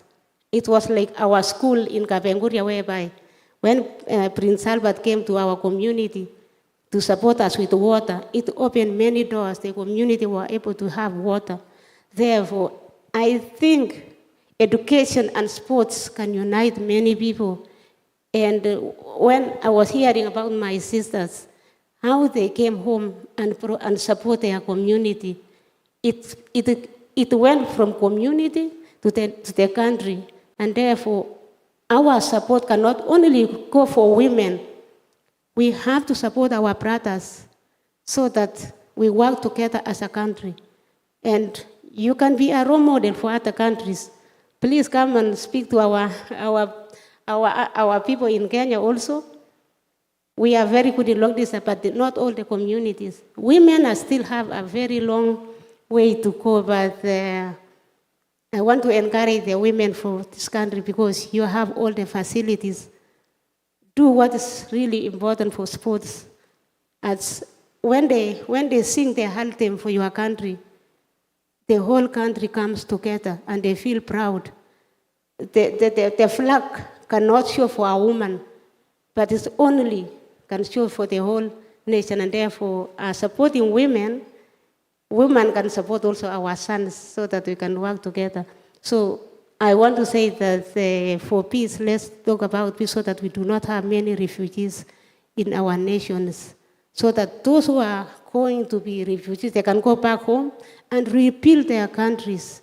And then you'll be proud to be that person who can host a refugee and educate them, send them home, let them build their country. So that is what I can say, that it was through sports that we are able to do what we have today.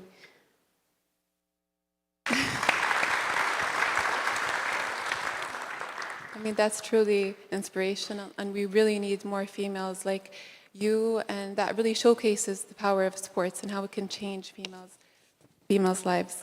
That being said, thank you all. This has been an amazing panel. I really believe in the power of sports, and I know that we really need to keep these conversations going.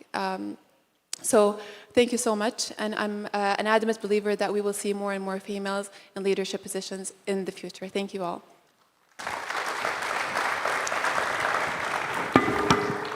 Thank you very much, Lama. Thank you to all of you. Merci beaucoup. Thank you, Tegla, for sharing precious testimonies of personal engagement and a concrete example of policies, programs, and initiatives using sport to advance gender equality. You've had a lot of information so far. We'll let you breathe. We'll have a break, like a coffee break for 10, 15 minutes, but then come back on time because we have more to talk to you, more to share with you. Thank you very much. A warm applause to our panelists of this morning. Thank you, Your Highnesses. Thank you. Enjoy your break and see you here just in 10, 15 minutes. Thank you.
Welcome back, ladies and gentlemen. Thank you very much for being back here.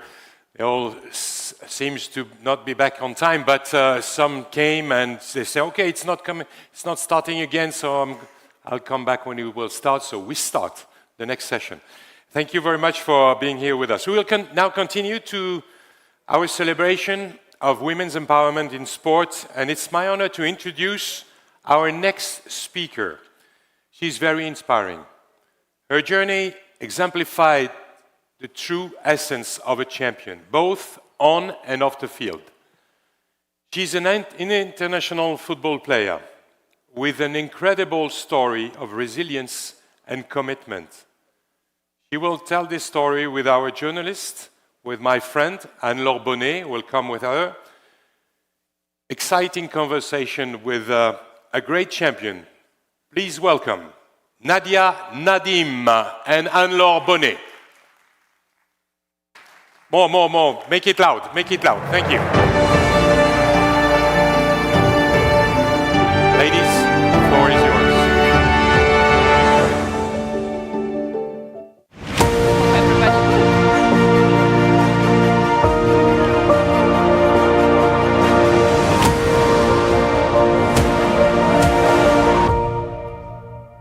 Ladies and gentlemen, good morning. Thank you for being here with us today. To tell you the truth, I've known NADIA and NADIM for several years now, but I tried. I really tried, but I have no words to express how much I admire her. She's my friend, and I'm very, very happy to have her on stage with me. NADIA, as Marc said, you're a professional football player. You're also a doctor. Your life itself is an inspiration. Maybe we can share your story with everybody. Maybe some people still don't know you. Tell us about your story, NADIA. Welcome. Of course, first and foremost, thank you for your kind words, Anne-Laure. And secondly, thank you for Peace and Sports for giving me this opportunity to speak here today. My story goes, I was born in Afghanistan. My dad was a general in the Afghan army. My mom was a school teacher. And I would say I had a really safe childhood until everything changed when the Taliban gained power and executed my father brutally. And left, my mom and 5 girls, 6 women in a country where girls had no rights to attend school. Women couldn't work, and normal, daily chores as doing groceries became an impossible task for us. My mom was a very smart and strong woman. She tried for a couple of years to survive, I guess, by laying low, moving from village to village, until a certain point she realized that there was no future for us in Afghanistan. Sold all her belongings, found a human smuggler, and we were smuggled out of Afghanistan, fake passport to Italy, and then behind a truck for 50 hours, ended up in a refugee camp in Denmark. That was the short version. That was the short version, but an emotional one. When did you decide to begin playing football? Was it an obvious choice? I wouldn't say it was a choice or I decided. I would say it was fate. The refugee camp was next to this football club, and really quickly did I discover that there were these amazing football fields, and I saw for the first time girls playing football. And I've never known that women and girls could do any kind of sports until that moment when I was 11, 12 years old. I was standing behind the fences, saw a girls' team play, and I knew at that moment that was my calling. And I want to be, that girl. I wanted to be free and happy. Was it also a way to get out of the refugee camp? Yeah, definitely. I think that was my chance to get into Danish society, to get new friends, to learn the language, And I would say I've done all of it, it's given me such a platform. I've played for some of the biggest clubs in Europe and the world, PSG, Man City among them. I've played over 100 national team camps for the Danish national team and met so many amazing people. But it was not enough in your life, and you decided to become a doctor. Yep. Graduated last year, and yeah, one of my proudest moments. Hasn't been easy, being professionally full-time football player and then studying medicine. I wouldn't say it was like dance on roses, but it's a famous saying, where there's a will, there's a way. And I really wanted to. And the reason is actually really simple. I wanted to be in a position where I can help people. I think, I wanted to use not only football, but also other skill sets to be in positions where I might be the last hope for someone, because it's important for me. And you also have another way of helping people, since you're a UNESCO champion for girls and women's education. Can you tell us about that role? Yeah, very, very proud to be a UNESCO champion for girls' education, girls and women's education. I think education is very important. I think it's your weapon in life. I think it's, without education, you don't understand the world. You don't know, you're lost. And unfortunately, there's so many girls and women who don't have access. They don't have their weapon to fight in life. And being, a part of trying to change it, trying to voice the issue, it's very important. And I'm very, very proud to be able to work with UNESCO, and hopefully in the future I get to do more. How can we explain the link between being empowered by football, by sport, and being empowered by studies, by education? I think there's a very easy link. It's the same thing. For me, football and education are the same, Sports, as I told you, taught me everything that I know in life. I learned the language the easiest way. And for me, it's the same thing that education does. It teaches you new things. Football taught me about my own values, gave me confidence, knew where my boundaries were or how far I can push my boundaries. So I think the lines are very parallel. Where I think sports has a power over education is that it's such a love thing. I think most people love sports more than studying. And I think, that probably has, the upper hand at times. I don't know if you've seen the Saudi Women's Premier League. It is actually growing. How important is it for women to be able to compete, not only to play, but to compete? Super important. And yes, I have been following, the women's league and the men's league, and it's amazing to follow. It's growing drastically in popularity, and for me, it's crucial to have a women's league. I know it's very new, and I know there are a lot of people trying to really make it happen. It's important because you want to give these girls access. At the end of the day, they should have the opportunities, the access to do, if they want to pursue that career. But also, I feel it's important for the region to inspire not only Saudi, but also the countries around it, to kind of be that trailblazer, because I do feel that that's kind of lacking in the region. And then it'll be amazing to see where it goes, but I'm pretty sure that's in safe hands right now. It's definitely growing. How do you see sport and football as a tool to bring young girls and boys together? Because they're playing in separate fields. But I mean, when you're a kid, you can play together. You never played with boys when you were younger. Oh, I did, surely did. Listen, I think that's a very that's a smart question. I think it should be like an even playing field. Girls and boys should be allowed to play together and compete, because at the end of the day, it's about the joy and competition. And then if you're good enough to be able to play with boys, why not?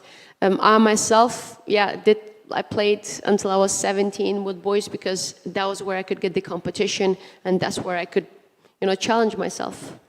You almost play with Zlatan Ibrahimovic. I saw that you Yes. guys work together. Yes, I love Zlatan, and always amazing to be around him and do any kind of competitions. He's very competitive, as myself. The claim here is sport is an answer for peace. How important is that for you?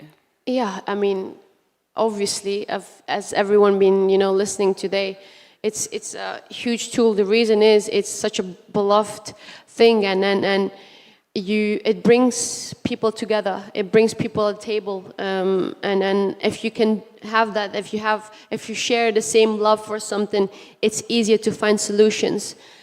So definitely think it's an amazing tool, and I love the fact that more and more people are trying to use it for the good. And on a football field, there's no difference. Everybody's wearing the same thing, and 100%. It doesn't matter who you are, what color, your race, or your background. On the field, you're united. Even outside the field, look at the World Cup. Everyone comes together and forget the problem for a month.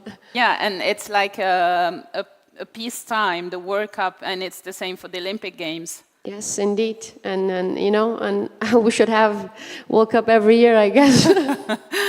World Cup all the time. What would you say today to the 12-year-old Nadia who fled from Afghanistan?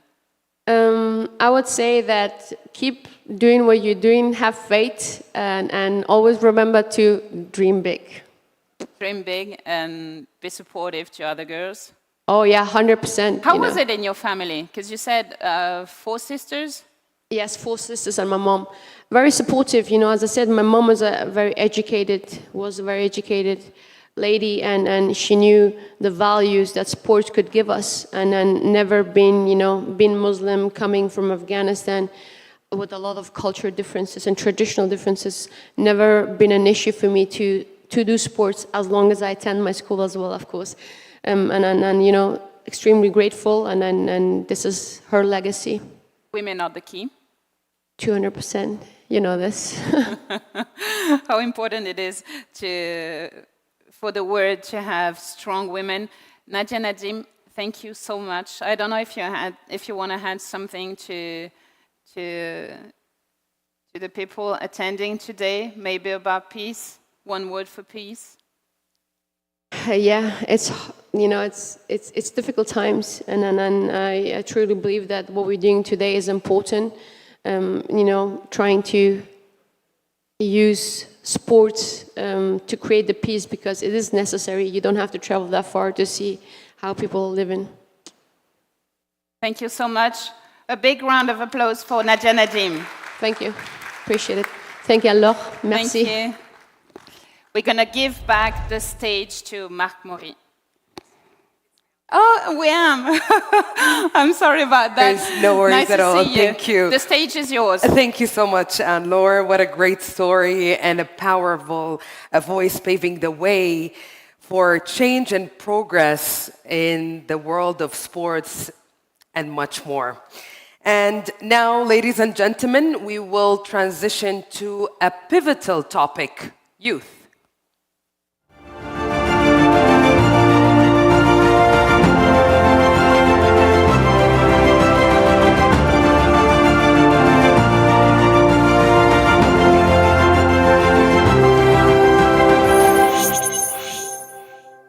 So, with over half of the kingdom's citizens under the age of 35 and 70% of the population under the age of 20 or 35. So I'll repeat this again. With half of the kingdom's citizens under 25 and 70% of its population under 35, the Saudi youth represent a catalyst for innovation, prosperity, progress, and a lot of untapped opportunities. So let's listen to the voice of our youth with a special focus on young athletes. I am pleased to welcome to the stage Rasha Al-Khamis, Vice President of Saudi Boxing Federation, who will moderate this panel discussion. Welcome, Rasha. A big round of applause, please, to our moderator and speakers, and the two remarkable Saudi athletes, Dunya Abu Talib, Taekwondo champion, and yes, and Hussein Ali Rida, Olympian and the captain of the Saudi rowing team. Welcome. And now I will pass the mic to Rasha. To you, Rasha. Thank you. Good morning, everyone. I'm Rashal Khamis, the Vice President of the Saudi Arabia Boxing Federation, a Board of Director on the Asian Boxing Federation, while also I'm a sport enthusiast, a 4-time Guinness World Record holder, the first certified boxing coach from the Saudi Arabia Boxing Federation. So Dunya and Hussein, it's an absolute pleasure to be with you on the stage. Let's start by exploring your journey in sports. Dunya, can you tell us more about how you got involved in Taekwondo and what inspired you to pick up the sport? طبعا بدأت تايكوندو وأنا عمري 8 سنوات. ما كان في الدعم اللي موجود حالياً. Of course, I started at early age, and I did not have support. Actually, my father used to tell me that women will be empowered in the Kingdom of Saudi Arabia in the future. Of course, you didn't have to stop or to come to be crippled by any difficulties. Of course, my father, I got the first shock of my life when my father passed away, but I did not give up. I did not surrender. I came to fight with life, and based on the idea that I would be able to have my fingerprint in the Kingdom of Saudi Arabia, and praise be to God, I achieved a lot of achievements that made my father proud of me.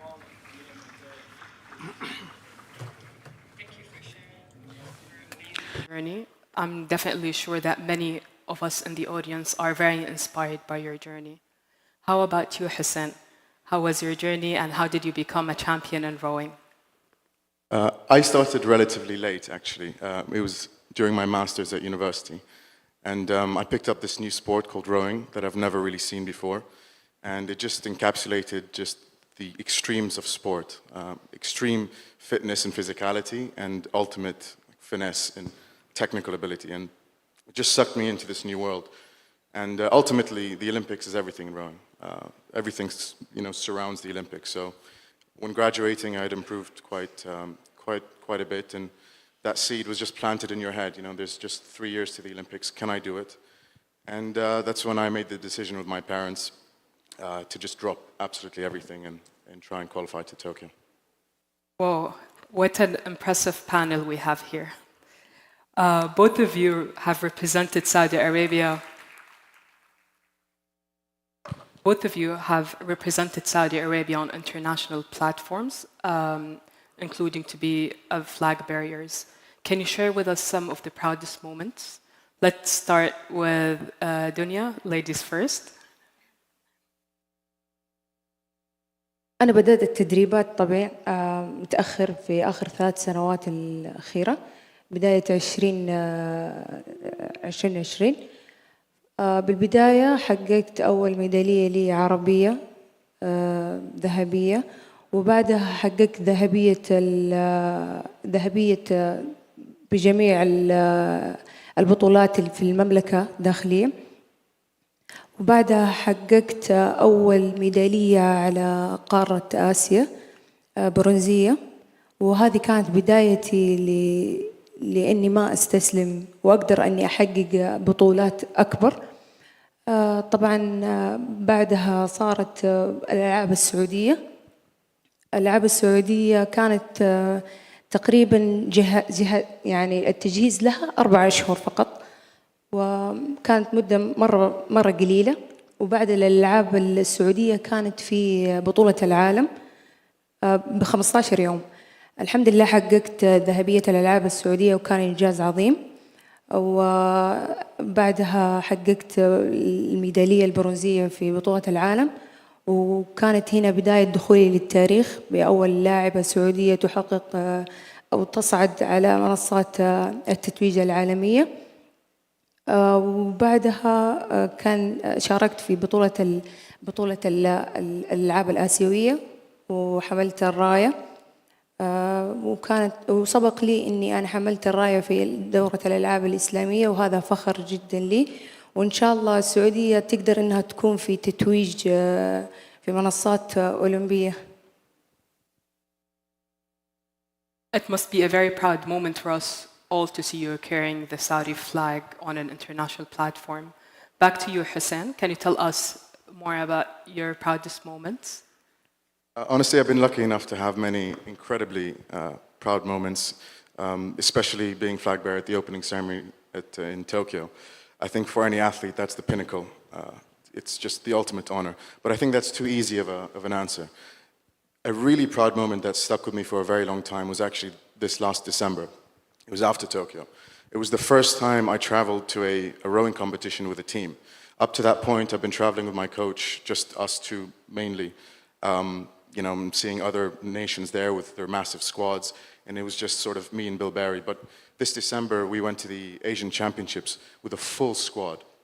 We had, you know, Kariman is in the audience today. You have Yusuf Shleidan and Abdussalam from the Saudi Rowing Federation here today as well. And it was just so inspiring to see that the sport has grown now into a federation, into a team, and a new family. And that's a reflection of the support that we got from the Saudi Olympic Committee and the Ministry of Sport. So that really stuck with me, and I just took a moment to observe, you know, that moment, and that was a really amazing moment. What amazing role models we have for our current and future generation. But I'm definitely sure being a role model will carry many responsibilities. So may you shed light on some of the responsibilities of being a role model? Sen, would you like to start first? Yeah, sure. I think this question is interesting because what I want to say about role models is anyone in this room can be a role model. I don't think role models should exist to you through a screen, you know, like a Lionel Messi or, you know, David Beckham, as great as they are. Me personally, I was inspired by my father, and he wasn't an international athlete by any means. He just played hockey at school. And his pictures on the wall, you know, little trophies here and there from school was enough to inspire me. So anyone in this room can inspire a future Olympian. All you have to do is be active. You just have to, you know, carry yourself with dignity and respect. And you never know who you can inspire. It really doesn't have to come from superstars. So I think if people sort of realize the power they have to inspire absolutely anyone in their family or in their office or a friend, then I think we'll be a lot more active. So just keep that in mind, that you can be the inspiration for a future Olympian. Dunya, being a woman in combat sports, taekwondo might be a little bit challenging. What are the obstacles you faced and how did you overcome them? صراحة تعلمت إنه الشخص أو الرياضي نفسه يقدر يحلم ويقدر يحقق وهو نفسه اللي يقدر يحبط نفسه ويحبط حلمه ويكون سلبي على نفسه. معلش سوري. طريقة تفكيرك هو اللي حيأثر على طريق نجاحك. تعلمت السلام واحترام الوقت والحكمة أعطتني عدم إهدار الفرصة وسهلت لي طريق نجاحي. Thank you for being transparent and honest. I'm sure with all the challenges back then, Saudi Arabia Olympic Committee and the Ministry of Sports have changed those into enablers where they can actually pave the way for future athletes to compete at a regional and international level. Now let's explore the next topic with Hussein. Hussein, you've participated in the Olympic Games. As this forum today focuses on the tool of dialogue, could you tell us more about your experience in the Olympics? It's unlike anything I've ever experienced. I can't relate it to anything I've ever been a part of. It's that one moment, that one place in the world where everyone is there for one reason. So no matter where you're from, no matter what language you speak, you sort of all have the same mission and you all speak the same language. It's a family, it's a brotherhood, it's a sisterhood, and the intentions are pure. And what comes out of that is, you know, dialogue for peace, because you realize that in that moment, no matter what differences you have outside of sport, there is this true possibility of dialogue and understanding. And if peace needs to start from sport, then I think it's definitely a great place to start. In some essence, the Olympics is a platform that brings people, sports enthusiasts, athletes together to work in peace and harmony. So if we talk about the theme of peace, how do you believe that your sport transmit the values and foster the peace culture? Well, rowing is unique that you're out in nature every day. You're out in the middle of the water, so there's this tranquil environment that brings peace upon you. But also, more importantly, you have to unite with your teammates. You have to communicate. You cannot be successful in rowing without it. And these are all qualities that can transcend into reality. So I have become a much more peaceful person now. I'm sure Kariman has as well, and anyone who's involved in the humbling process of rowing that really grinds you down every day will come out of it a much more peaceful and person that understands the power of unity. Definitely. Dunya, we would love to hear as well your diverse perspective when it comes to Taekwondo. How do you believe that peace, that your sport can transmit and foster the values of peace culture? كنت أواجه صعوبة في إني ألقى أحد أتمرن معه، فكوني امرأة وحيدة في رياضة التايكوندو ما خلتني أستسلم، واللي خلاني أتقدم بدل الخطوة 10 اللي هو الدعم اللي صاير لنا، دعم المرأة، وهو فتح أبواب للنساء بالمستوى الدولي، وخلانا نكون مشاركين وليس متفرجين، بدل إني أكون يعني أحقق في خلال سنوات قدرت إني أنا أحقق بخلال فترة بسيطة. لكن بعد البطولات اللي صارت في مملكتنا مثل بطولة الألعاب السعودية وبطولة العالم، أخذنا الخبرة منها وقدرنا نحقق على المستوى الدولي. I fully agree that sports can certainly shape you as a person, and the values can really shape you as a person. As we conclude, what advice would you have for young futures, young future athletes? Sen? From my experience, I've seen how hard work trumps talent every day. No matter what your circumstances to a certain extent, if you are obsessed with what you do, if you love what you do and you don't consider it as work, you don't consider waking up early a burden, then you will succeed. But you really, the intention has to be pure. You have to love every aspect of the sport to the point where even when you're sitting in bed at night, you're thinking of how can I improve, and tomorrow I need to try this. It has to be subconscious. And so that's why anyone, no matter how tall or short you are, you can succeed in rowing. I've seen it. The champion in Tokyo was not by any means the biggest. I think he was actually on the shorter side, but he worked incredibly hard and beat giants. So just hard work beats talent every time. Dunya, back to you. What advice would you give for future athletes? أحب أقول لهم إنه أنتوا عظماء في دولة عظيمة وفرت لنا أشياء كثيرة، دعم لا محدود من قيادتها الكريمة، وأنت اللي تحلم وأنت راح تحقق بكل هذا الدعم، ولا توقف عن حلمك، وإن شاء الله يعني بإصرارك وعزيمتك راح توصل للي أنت تحلم فيه. إن شاء الله بإذن الله. Thank you, Dunya. Thank you, Hussein, for these inspiring words. Indeed, very inspiring. Thank you so much, Dunya and Hussein.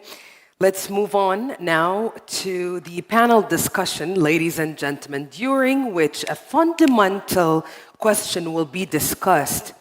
To what extent can sport empower our youth with lifelong skills and foster their leadership capabilities and abilities?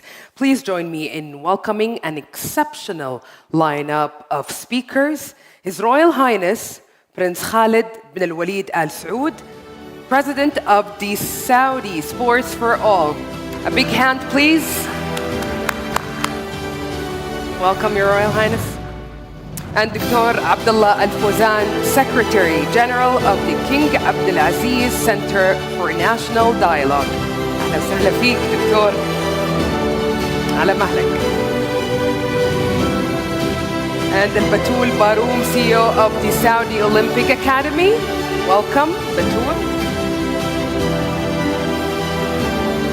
And Dr. Stephen Sommer, CEO of the MISC School.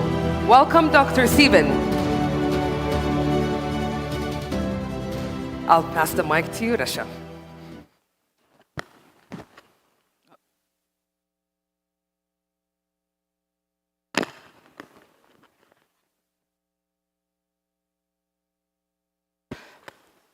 Good afternoon, everyone. I would like to invite each and every one of you to present your global vision and the overall activities of your organization. Your Royal Highness, Sports for All was developed in 2018 to build a healthy and vibrant community to be physically active. In 2020, Sports for All developed a focused 5-year strategy to drive community sports in the kingdom. What is Your Highness' view regarding the importance of sport in line with Vision 2030?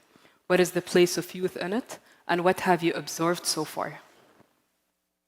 Alhamdulillah, salatu salam ala Rasulullah. Thank you very much for having me, everyone. Absolute pleasure seeing you again. So it's a really important question, especially that the focus of Saudi Arabia is definitely on its youth. And as we all know, 70% of the population is under the age of 30 or 35, depending on the survey that you read. But the Sports for All Federation was established in 2018, and in conjunction with developing programs for the quality of life program that Saudi introduced for 2030, Vision 2030, under obviously the guidance of His Royal Highness Prince Abdulaziz bin Turki Al Faisal and the Ministry of Sport. So sports plays a huge role in activating youth, especially the grassroots. That is really fundamental for any sports achievement in any country. From my point of view, as well as from the MOS's point of view, which is the Ministry of Sport, they really found the importance of physical activity that has to start from youth and has to start from the grassroots activity. And this is why the Sports for All Federation was formed. And we have various programs, alhamdulillah, since 2018 until now that have proven to be alhamdulillah, very successful through the hard work of the amazing team that we have. I carry no success in this. Everything that was attributed to the success of the Sports for All Federation is 100% on the amazing work and talent of the Sports for All team. In terms of youth, sports plays a huge role, especially for sports and peace. Sports plays a huge role because it improves society's interactiveness. There's a lot of well-being, developing of new social skills. There's the social bonds, forging connections, and tolerance. If you play sports the right way, if you start handing people trophies and telling all the kids that they're winners regardless if they lose or not, that's definitely not the way that we forge winners and forge resilience in sports. And this is what we're doing in the Sports for All Federation. We have different programs with the Ministry of Health, with the Ministry of Education, to start activating youth and really introduce competition on a very grassroots level so that these kids can develop the resilience and the adaptiveness of losing and turning them into opportunities for success in the future. Thank you for sharing your insights for Sports for All 5-year strategy. Moving on to our next panelist, Dr. Al-Fawzan. The King Abdulaziz Center for National Dialogue mission is to facilitate open and constructive constructive dialogue among different segments of Saudi society. Could you provide us an overview of key activities that has been implemented by the center? Thank you very much. بسم الله الرحمن الرحيم. الحمد لله رب العالمين. صلاة والسلام على رسول الله. First of all, really, I'm very thankful to the Ministry of Sport for allowing this opportunity for us in the King Abdulaziz Center for National Dialogue to participate in this event, which is very important from our perspective, since it comes with the values that we are working on in the center. Let me tell you that the center was established in 2003 as a non-government organization serving many objectives that we are working on.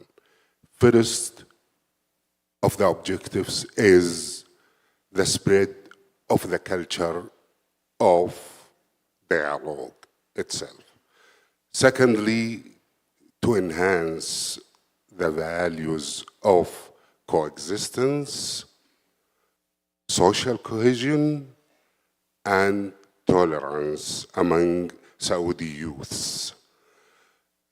So we are working hard on these issues, and we have a lot of initiatives and activities that we achieve every year.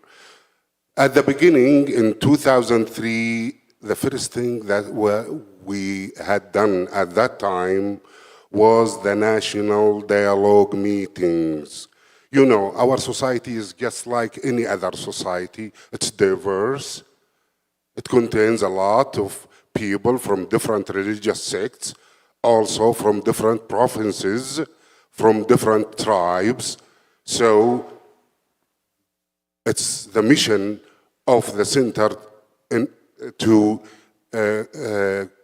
maintain the peace and social cohesion and coexistence and tolerance among these segments of society.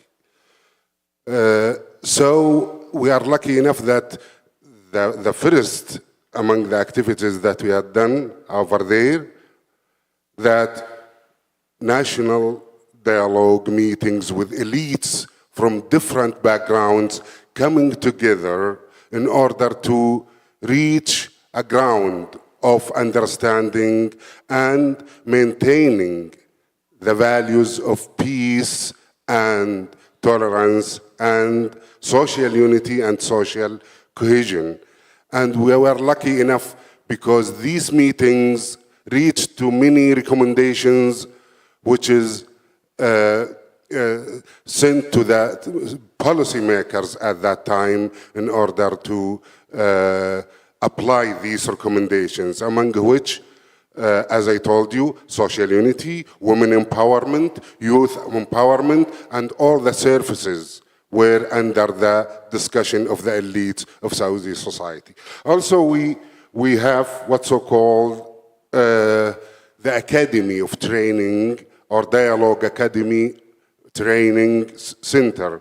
We are doing a lot of workshops, training the students, working with the Ministry of Education, and really trying to promote the values of tolerance and peace and coexistence among these students. Also, among the activities that we are doing is doing research. When we are doing indicators regarding social unity and tolerance and coexistence. These three indicators, we are doing studies around the kingdom in order to see exactly the degree of the social unity and tolerance and coexistence among Saudi society. Do you want me to stop? Okay, no, as you like. No, I think it's very clear that... okay, yeah. okay, go ahead if you want. I'm sorry to interrupt, but I'm just mindful of mine. We just have 20 more minutes and almost 8 questions, so I apologize. But we truly appreciate your input on sharing key initiatives implemented by the center. We truly believe that the center do bridge the gaps between different segments of the population and enhance unity. We've seen the impact and we believe in the center. So thank you so much. I'd like to turn our attention to Ms. Baroum. Ms. Baroum, the Saudi Olympic Committee was developed in 2021. Could you share your vision of your current activities, projects of raising awareness of sports values in Saudi Arabia? Sure. I'm really sorry to take your time, but so it's the Saudi Olympic Academy, not the Saudi Olympic Committee. We were established in 2021 under the supervision of the Saudi Olympic and Paralympic Committee. And the vision of the Academy is to inspire excellence, lifelong learning through the power of the Olympic values and educational programs. So at the Academy, we believe that sports is more than just games, but there are opportunities for life lessons and teachable moments. And while athletic prowess is essential, of course, in sports, we want to place a similar and equal importance and emphasis on character development. So through the educational programs, we try to instill the Olympic values of friendship, excellence, and respect. We currently have a few initiatives. So we are starting to work with the Saudi Sports School Federation to develop and implement an Olympic values education programs in schools so we can start teaching our young athletes and students about these values. We are also trying to infuse the sport curricula of sport professionals and PE teachers, and we've had discussions with the Saudi University Sport Federation to do that. Fortunately for us, we have a lot of our important stakeholders in our board. So Sports for All, we have on our board Mahd Academy, and we want to integrate some of these educational programs in their activities as well. We see also a venue and a potential for incorporating educational programs in the events and games that are being hosted here in Saudi, so we can leverage the investment and increase the impact of these events.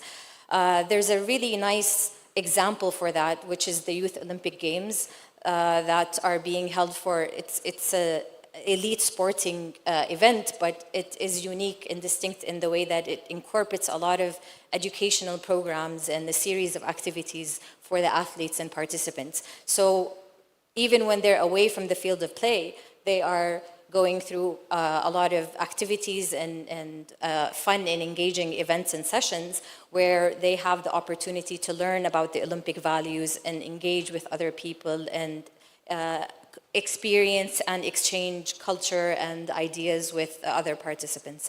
And I think it's really interesting to note that the last Youth Olympic Games that was in Buenos Aires in 2018, there were 4,000 young athletes, and it was the first time in Olympic history where they actually achieved gender equality in that event. Thank you, Ms. Baroum. I'm sure that the Academy's vision plays an impact on individuals' character and also positively impact the society at a larger stage. Now let's shift our focus to our fourth panelist, Ms. Sumur. The Crown Prince has established MISC Foundation with an objective of empowering Saudi youth. Could you please tell us more about the mission of MISC Foundation, in particular the mission of MISC schools, please? Thank you very much. The MISC Foundation was indeed established by the Crown Prince with the intention to empower, upskill, bring into the 21st century and make internationally competitive the Saudi youth. And that goes along what we said here earlier, that 50% of the country's population are very young, and this is the foundation is there to really facilitate that empowerment. For that, we concentrate in the very first instance on education. Therefore, within the MISC Foundation, there are, for instance, two schools. There are the Riyadh schools, and there's the MISC schools that you've just mentioned. I'll talk a little bit more about that in a second. But the empowerment is also to make sure that The youth of Saudi are upskilled. We've got the MISC Distinct program that's youth from all over Saudi can sign up to and contribute to and take part in and can graduate from further skills. We focus on the 11 commissions of the Ministry of Culture, on the various aspects there that students can and youth from anywhere in Saudi can sign up to and upskill themselves. And of course, a big part is science and technology, but it's also language learning. There's a program for Chinese, and all the different aspects are there. So the MISC Foundation is very much seen as a driver, as an innovator that supports, but also shines a light on the Ministry of Education in what kind of things could be done in the future. Just a few things about MISC Schools. MISC Schools, as one of the 2 schools within the MISC Foundation, was established with the aim to educate the future leaders of the kingdom and to be a school of repute and one of the famous and most significantly highly performing schools in the world. And we're very much in the process of developing that at the moment. Leadership being one of the most important aspects. As I've just said, the mission is to develop and educate the future leaders of Saudi. And that means that leadership is being taught at MISC schools in all academic subjects, scaled down to the skills that leadership actually entail. That's leadership of self, leadership of others, and leadership of one's own expertise. Sport being a very important aspect of it. We fully believe in the mission of MISC Foundation, MISC School. 2 days ago, I was at MISC School for the women's talk, and we were dumbfounded by the facilities, MISC facilities. So, thank you. Congratulations. Moving back to you, Your Royal Highness, on Big Picture with Key Figures. As Sports for All collects data related to young people's participation in sports within the kingdom, Your Royal Highness, can you share with us the bigger picture about youth relation with sports in the kingdom? What would you like to share general thoughts regarding these evolutions that happened? Sure. So we have different ways of collecting data, but also analyzing data and earmarking specific programs for specific regions, for specific genders, in specific times in the Kingdom of Saudi Arabia. So we have different programs in Jizan, for example, and we had, I believe, more than 5,000 participants. There were, majority of them were kids for different programs that we did over there.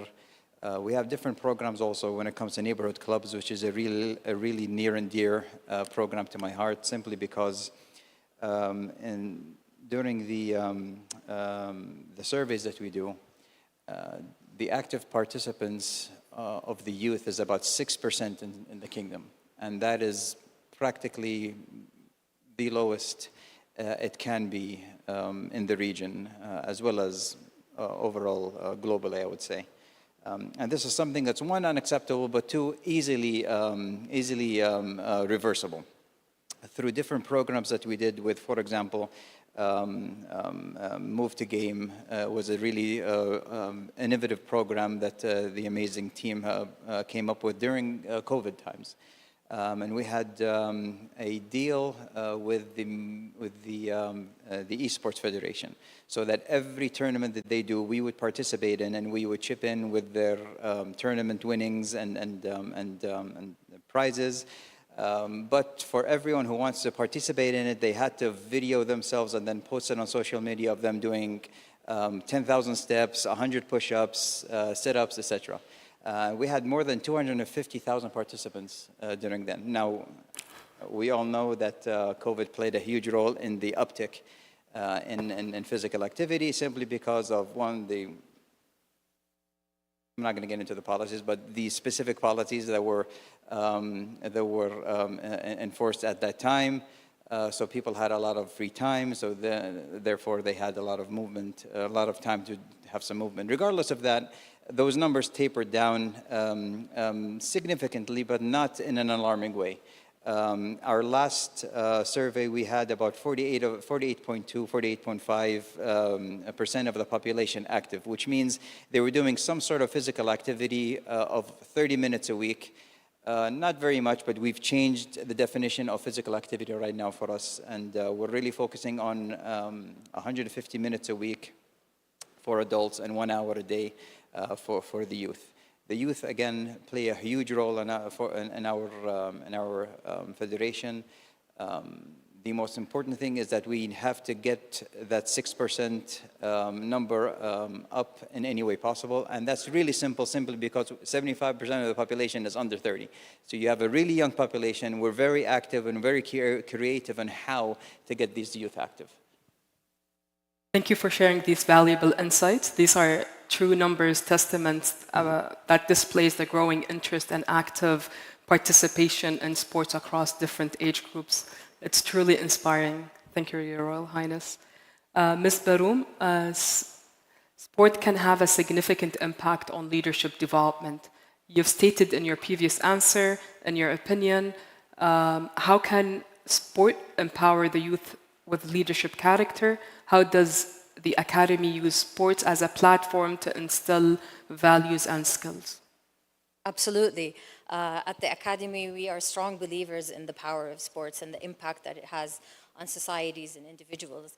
I mean, we've heard from Prince Khalid and from everyone today in this forum about the kind of impact that sports can have, not only on the health and well-being of a person and their mental and psychological well-being as well, but also in character building and development of leadership skills and life skills that are essential for the success of anyone in life. Through sports, you learn the importance of hard work, you learn discipline and commitment, you also build your resilience because you learn how to fail and then how you accept that failure and pick up yourself again. You learn how to win humbly and modestly. You can instill so many values and virtues through sports, and we've even seen that. And you can also break stereotypes and barriers, as we've seen with our guest speakers today, the athletes Aya, or as Hussein mentioned about the feeling of brotherhood and camaraderie that goes beyond the differences that we have outside of the court or outside of the field or track. And it's something that I've experienced personally. I still remember the sentiment I had when I ran my first marathon along with thousands of runners. And I just felt this sense of camaraderie that I've never felt before. And it didn't matter at that time what their religion is or their race or their nationality or what their political beliefs are. It's just we all are there for us to share the same passion and to work towards a common goal. Was your first marathon the Riyadh Marathon? No, it was in Auckland, New Zealand. But again, there's an important point that sometimes we overlook, which is sports has risks as well. And if we are not cautioned and understanding about the way that we approach sports and training, that we could inadvertently cause some negative impact through sports. So focusing on the wrong things can enable some behaviors like unsportsmanship-like behavior or hyper-competitiveness. Of course, it can lead to physical injuries, and we all hear what happens with doping and cheating, and it's because we focus on the wrong things. And I think this is where the vital role of education lies. It's in how can we do this informed coaching and mentoring through sports so that we can reap all those benefits of the sports while not falling in the pitfalls and preventing the risks that could happen. And that's where the role of the Academy is. Certainly, sports can shape who you are as a person. So true. I'd like to turn our attention to Dr. Al-Fawzan. As a concept of peace culture involves dialogue, understanding among diverse groups, how does the center empower and engage Saudi youth in activities that contribute to develop culture exchange and dialogue? Thank you very much. Good question, really. We have mostly all of our activities are directed or targeting the youth, by the way. Look at نسيج program in the eastern region of Saudi Arabia. We are serving almost 8,000 students every year from different religious sects, from different segments of society, coming together, doing voluntary work together, trying to do initiatives about how to enhance the social unity of our society. This is a good program really that we are doing right now, and it will be around the kingdom. Look at the ambassadors of moderation that we are working with Taiba University in Al-Madinah Al-Munawwara, where students coming from almost 40,000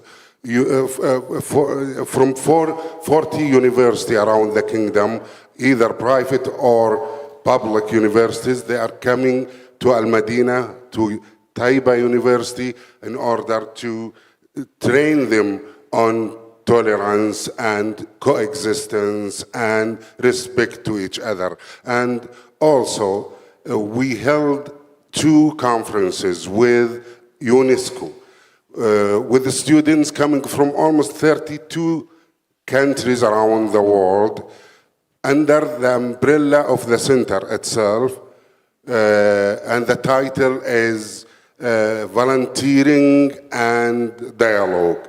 They come together once in Riyadh, and the other one in Paris, and mostly they respected each other. They really got advantage of these kind of conferences that we did, with a lot of activities that we are doing. These are some of the activities that we are really trying to continue in order to bring peace.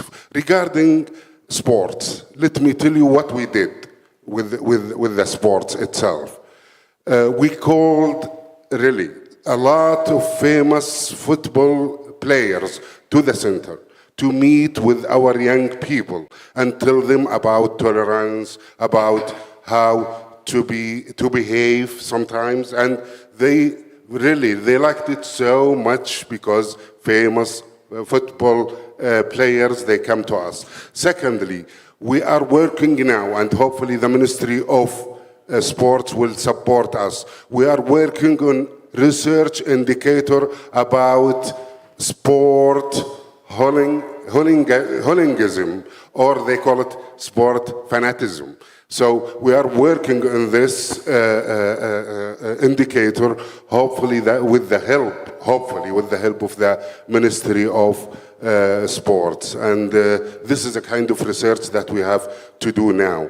We are also trying to help our youths with taking their opinions about many issues through the Public Opinion Poll Center, where we interview these youths, listen to them, and send the result to the policymakers in Saudi Arabia. These are some of our activities, and these are the things that we are doing, to be honest, with our youth in Saudi Arabia. We are trying really to do some efforts, because we are a non-government organization. We are depending on our own financial resources, so we are working according to these resources that we have. Thank you very much. Thank you, Dr. Al-Fawzan. Very inspiring initiatives. Moving on to our next panelist, Mr. Sumur. When it comes to fostering empowerment and leadership character, what role do you believe sports play within the broader education system? Sports play an enormous role in leadership, but also empowering youngsters. I said when I answered the first questions that, of course, the foundation is there to empowering and upskilling the youth of Saudi. And sport plays an important role. As you saw the other day, Miss Schools have just moved into their new campus in Misk City, and part of that is the Olympic Sports Center, Olympic swimming pools, Olympic gymnastics halls, and in this Olympic sports halls. In fact, over 20 Olympic sports can be trained and practiced there. But sport, and we've heard a number of these attributes already, And I think it's quite important for us here to realize that it's the attributes of sports that have influenced the education that's being delivered at MIS schools and possibly but also in the Riyadh schools. And that is the concept of high-performance learning, of making sure that all students can achieve the topmost level internationally. And one could argue, well, that's not possible. Well, I can tell you it is possible. It has been proven. And that is by emulating what sports have been doing for years. And that is developing discipline, developing the resilience, and as we've just heard, also developing the attitude and the acceptance to fail, which in education we do every now and again. We don't do everything perfectly, however hard we try.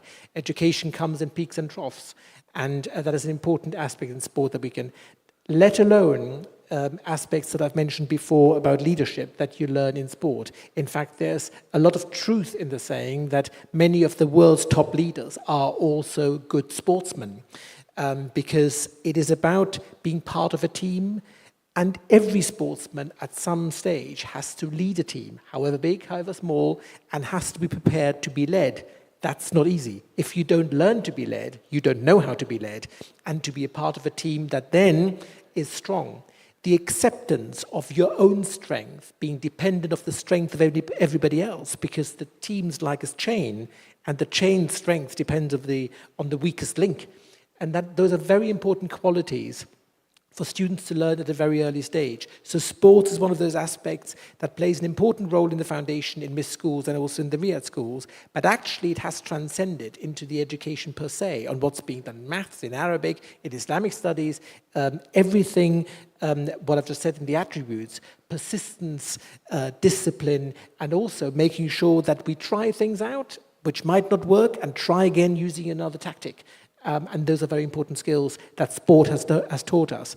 And looking at the impact of sport on the kingdom as really a country on the move. I mean, there's nothing of the kind anywhere in the world what we're observing here. And sport has immense lessons to teach all of us. And I'm really very glad to see that Saudi is investing so much in sport, and not only in the sport for the masses, but also the elite sport. And one more point I would like to make, that the one thing that is ever so important in sport that we often forget about is the fundamental notion of leaving nothing to chance. Because everyone who's succeeded in sport knows that it's not only about training, it's about the time of training, but it's also when you sleep and rest and how you sleep and rest, where you rest your head on, the kind of pillow it is, what your diet is, if your diet is tailored to your metabolism. So all of these things, these tiny details, which seemingly have nothing to do with sport, but will make the difference when the difference is marginal gains. And that is exactly the same in education per se, and in all other skills that the young people of Saudi have to learn. Thank you. Inspiring words. We fully believe that through actively fulfilling these roles, it will create an environment that fosters an empowerment, as well cultivate the qualities of necessary effective leadership. So thank you. Moving on to you, Your Royal Highness. Let's focus on the kids, especially the grassroots programs designated for children. Can you tell us more about the Neighborhood Clubs program? May you please let us know more about your perspective regarding children's participation? Sure. So Neighborhood Clubs is a collaboration between the Sports for All Federation and the Ministry of Education. And it really is behind activating neighborhood clubs, which are schools. However, we activate them after hours. There are a number of schools, as I understand it, there's about 1,000 neighborhood clubs or schools earmarked as neighborhood clubs. We've activated since about 18 months ago, we've activated about 48 or 46 schools. Our aim is to finish this year to about 50 or 55. Next year, I'm setting an ambitious target of activating about 200 schools.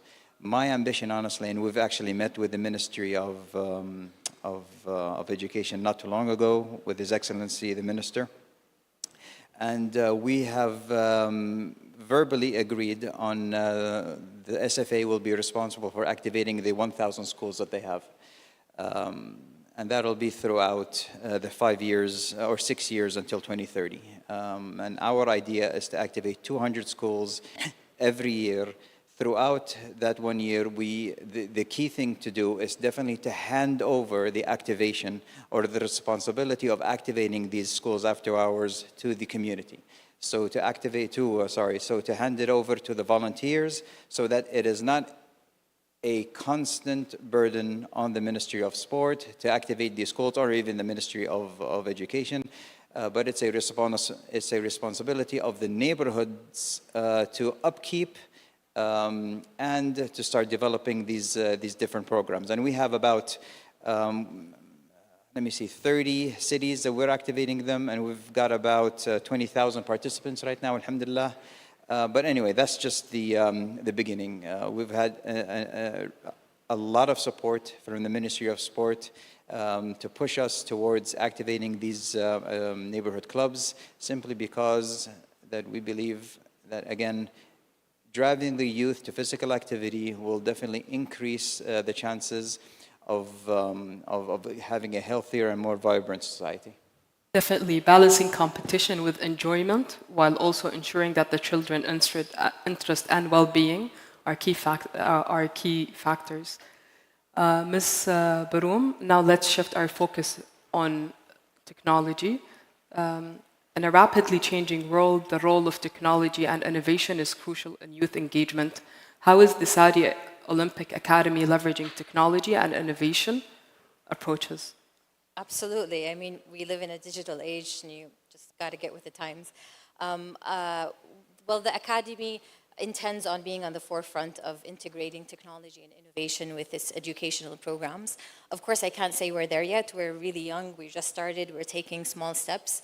But we are planning on developing our e-learning platform so we can have a wider reach to our audience and to be able to run virtual sessions and engaging activities online.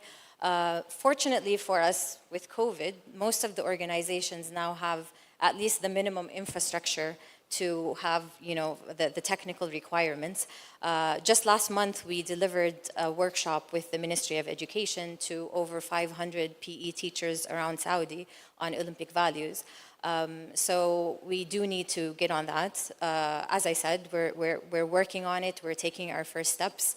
We are also planning on launching our Olympic Research and Innovation Center so that we can collate data and disseminate information and knowledge, and that we can actually understand what are the needs in the sector of the athletes, of the coaches, of the ecosystem, the federations, so we can support them in a better and more customized way. Dr. Al-Fawzan, moving on to our last question on sport.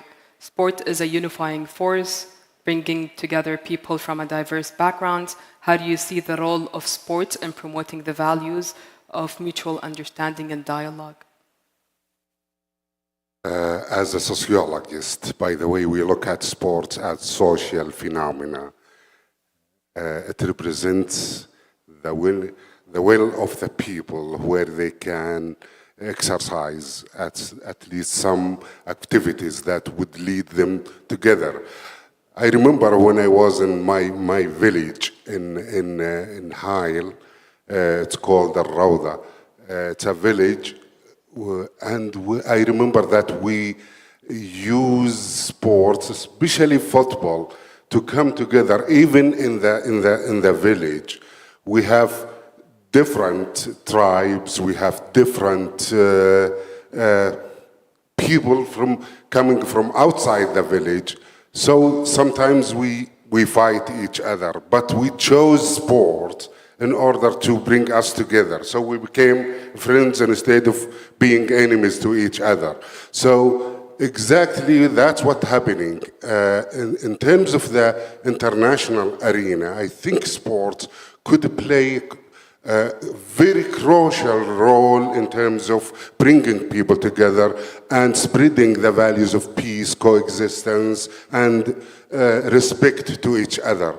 I think there is a study in South Africa about the role of sports in peacemaking in South Africa. The results really affirmed that sports could lead to more respect and tolerance among the participants. So let's really design sports to be a tool, and it is very, very, very strong tool for peace, for tolerance. I think it's very powerful, and the literature about sports and peace tells us that there is a strong relationship between really sports and peace around the world. So I think those who are working in the sports arena, I think they have the duty to, and the obligation in order to make it more peaceful and to make it really, and design the programs that will make it more attractive to the people around the world, since it's a universal language, I mean the sport. So let us do it very positive for our kids around the world. Thank you very much. Indeed, sports do provide a powerful platform to engage in a meaningful dialogue. Mr. Sumoor, last but not least, how do you evaluate the current career pathways presented in the Saudi sports industry? The pathways, meaning, and that's the way I understand it, what happens next once you are an athlete, and that's really a very important aspect of creating elite sport generally in a country. That's not only here, that has been the case in all very famous and successful sporting nations around the world. The BISC Foundation takes a very keen stance on that, and so does BISC Schools, in the way that, yes, sport is very important and we foster sport, but at the same time, a very good foundation education that comes with it. So while we support sporting talent with scholarships and in all kinds of measures within the foundation and at BISC Schools, we do insist that the elements of the MIS diploma, for instance, which is a very stringent academic qualification, it's international qualification, it's taught in English, is being followed to a degree, so that, yes, there's time to commit to the sport, that obviously top athletes and top sportsmen have to spend a fair number of hours doing sport, and so that they have a good education. Now, when we look at the pathways, what is available now for the sportsmen, Hussein mentioned that before, and I really like that, because I think the biggest involvement that the top sportsmen of Saudi need to have at this time, when the youth are being empowered and led towards implementing and living the vision for 2030 and what comes next, the extension of it, it is very important that they are seen as the role models. Enticing students to be engaged, to be active, to live healthily, and to find their passion in a sport is very important. And for that, they need someone to look up to. And those people who they look up to are most likely the athletes like Hussein, like the famous athletes that we've had in Saudi, and there will be many more in the future. And that I consider is their first role. But also their own education. What is it that they have done while they have become an elite athlete to make sure they have provided for their own future? Meaning, what is the educational journey that they went through, and what kind of things do they end up doing? And there are all sorts of careers that I can think of. For instance, in education, in order to inspire further students. That could be as teachers, but it could be as university lecturers, that could be as journalists, which I also see as a way of educating people, because that is what it is. That is what journalists do, by telling stories, stories, what's happening in sport, what's happening outside in the world, and so forth. And we can see successful nations around the world on the sporting scene. Many of their famous athletes have taken that journey into journalism to make sure that the notion of sport is being propagated and more sportsmen are being found. So I think the future is bright for them. It's still early stages, but at this very beginning, I think the athletes that we're producing at the moment, in the very first instance, need to look after their education, and we need to be able to provide for that. But when they are then towards the finishing line of their careers, which, let's face it, with elite sport is actually very early, when you're still very young, in your 30s or maybe mid-30s, late 30s, that they then make an active contribution to developing the next cohort, the next generation of athletes. Thank you.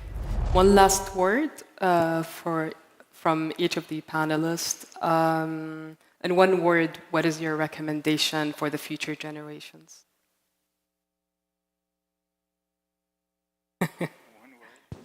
I'll go last.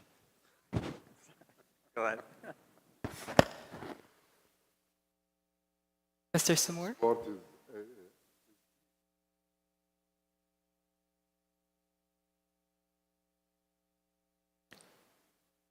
I would like to say a few words. The one word that I would use is ambition.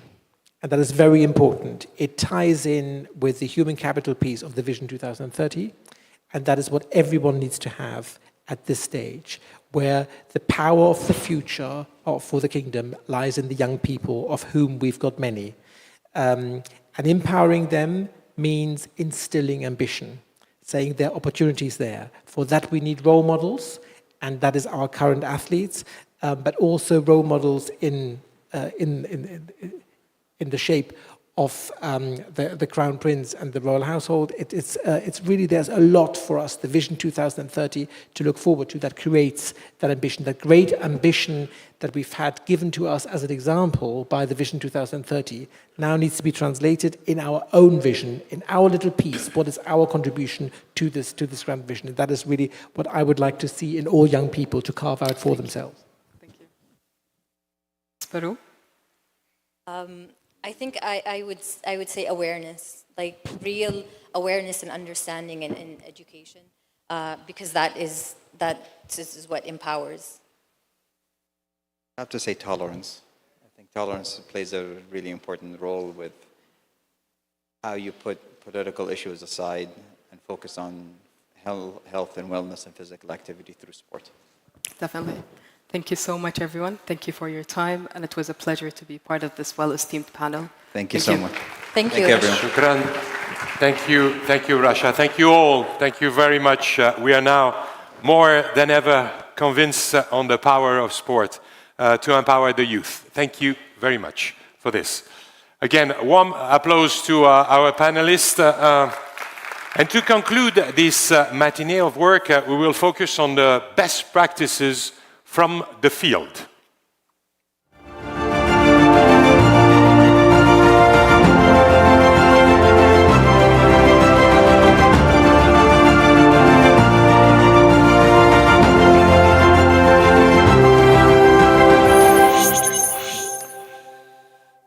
Through discussions with Champions for Peace, we will travel to India and Colombia to meet with leaders of impactful organizations. To open those discussions, the founder and chairwoman of TALGA will share with us her experiences from leading organizations, especially international cooperation agencies. To maximize the impact of programs through coalition, please welcome Her Highness Princess Albert Al Saud.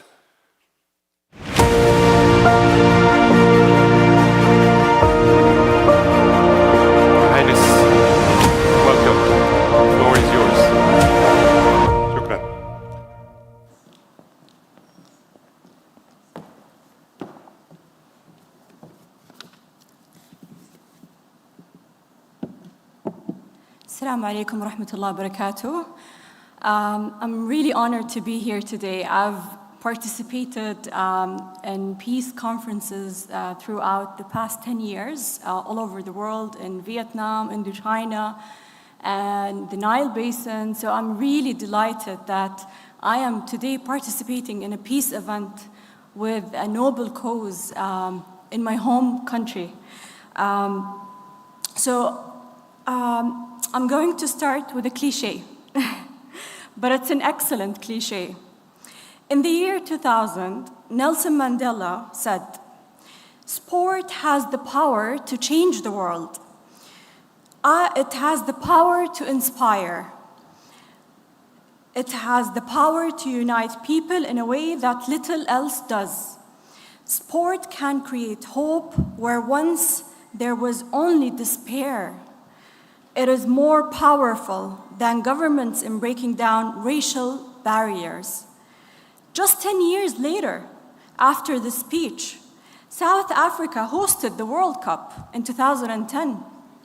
That whole event was a symbol of hope, of breaking racism, of peace, of togetherness.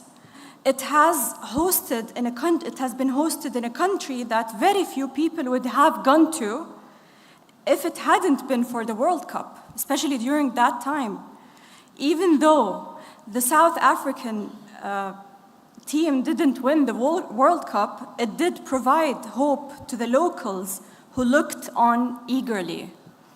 In fact, it was the first time an African nation had ever hosted a World Cup. This moment was huge.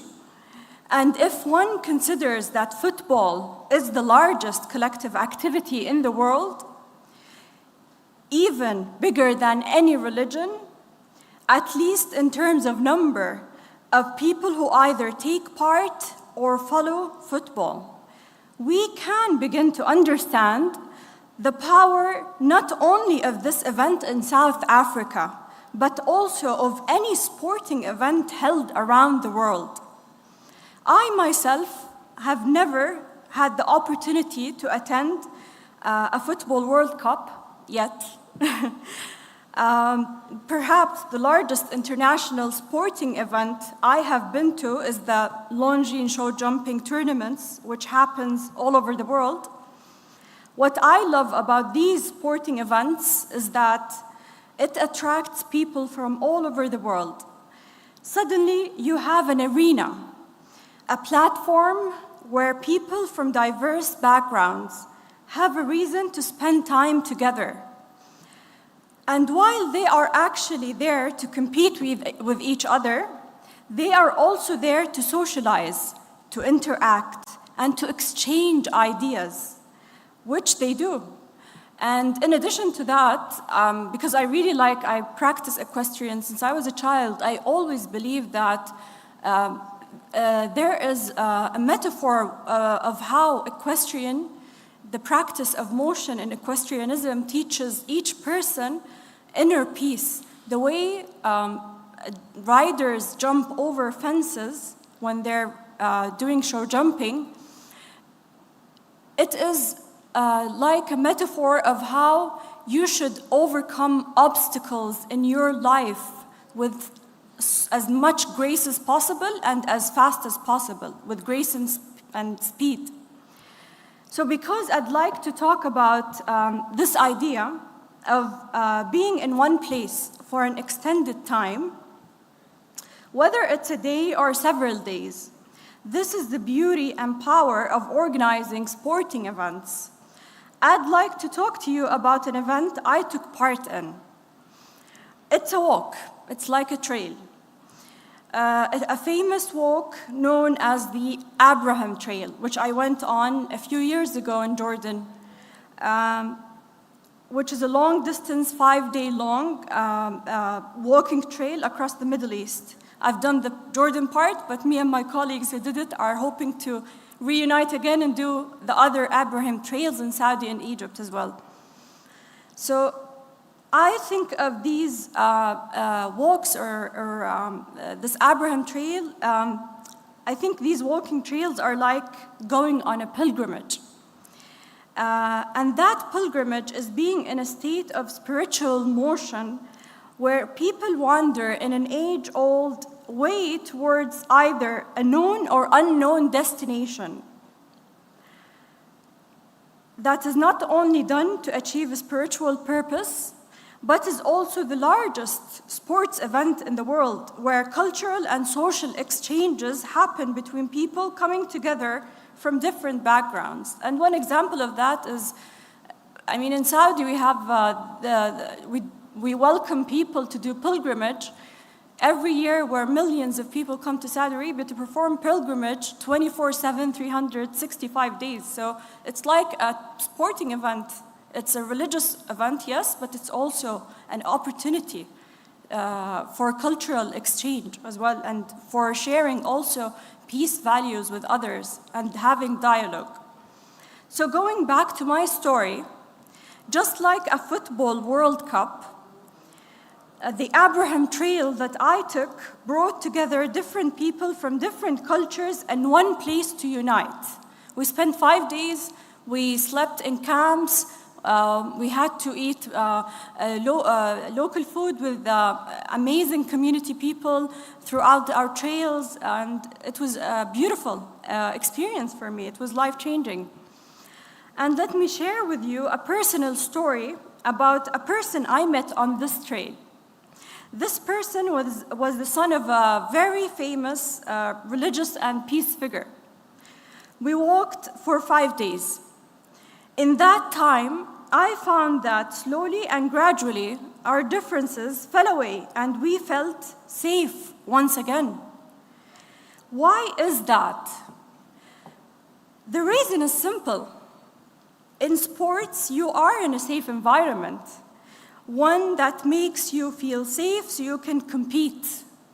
During that 5-day walk, in that environment of collective activity, we created a safe enough environment that we could ask the most difficult questions. So I asked my friend during that Abraham Trail about the Holy Trinity. And he also asked me questions about my faith. Normally, I corrected misconceptions, he corrected misconceptions, and normally we perhaps wouldn't ask these questions of each other. But there, in that collective environment, it felt safe to do so. By the end of the 5 days, we had both learned about each other and made friends for life. That was 5 days. Imagine what you could achieve in a month or even a year of sporting events. We see the truth in Mandela's sentiment played out on pitches, fields, and courts every day. People who might never have looked each other's way become friends, bonding over the camaraderie of their favorite sports team. They will talk for hours on end about the history and future of that team, what they might have never stopped to talk to each other at all otherwise. Also, we see that when leaders bring sports to communities, it does make a difference. There is plenty of reason that we can see sports as the powerful tool it is. Sports provide a reminder to us. They open our eyes to the things that we may otherwise happen to ignore, to the love that binds us together and to the connection that courses through us all. Sports great for us as individuals, even better for us as people coming together. I propose that in order to harness all of these powers as efficiently as possible, we take a more planned and focused approach. Let's consider some possible strategies along these lines. The point of my story is that sport is a collective activity that unites people together where people feel comfortable to talk about sensitive topics. Sport is an excuse to speak and talk. It provided a lot of hope and breaks barriers that's the whole meaning with sports. Imagine that all this happened because of a sport. As I close, I ask you to reflect on the transformative power of all the sports and the opportunity that we have to seek out for peace, unity, and understanding. I believe that we have a responsibility to pursue this opportunity. Real changes come from real action. Toward that end, I extend a challenge to each of you. By hosting or even just participating in a peaceful sports day, you're doing more than just having fun.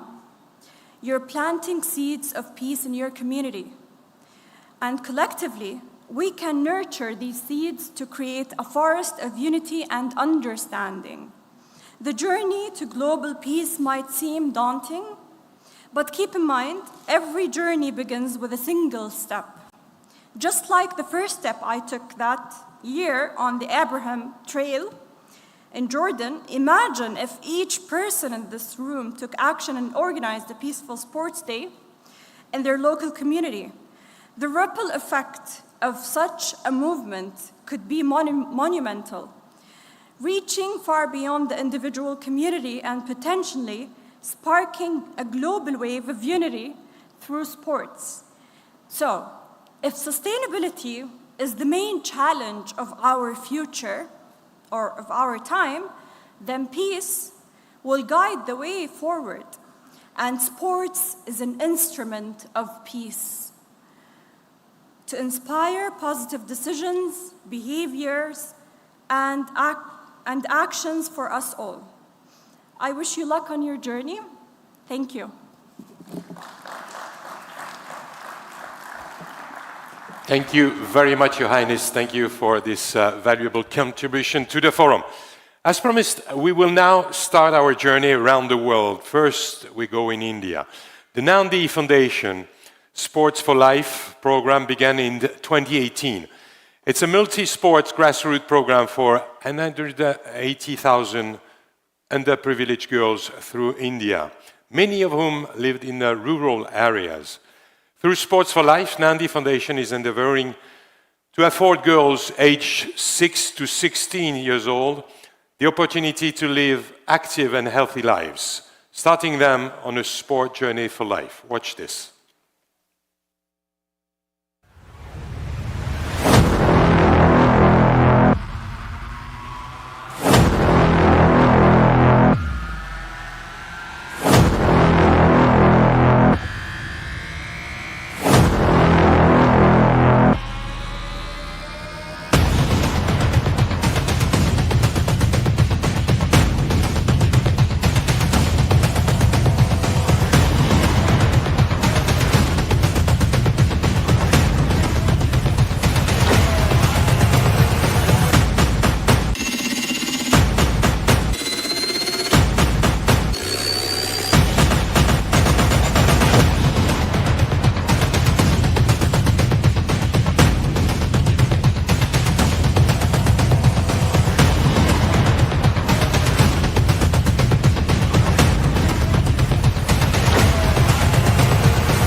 And to discuss, also we have Rohini Mukherjee from the NADIM Foundation. We have also with her an Olympic champion in Taekwondo in Rio 2016 and champions for peace, world champions a few months ago. He will be one of the iconic athletes for the next year Olympic Games in Paris, Sheikh Cissé and Rohini Mukherjee. Please welcome them.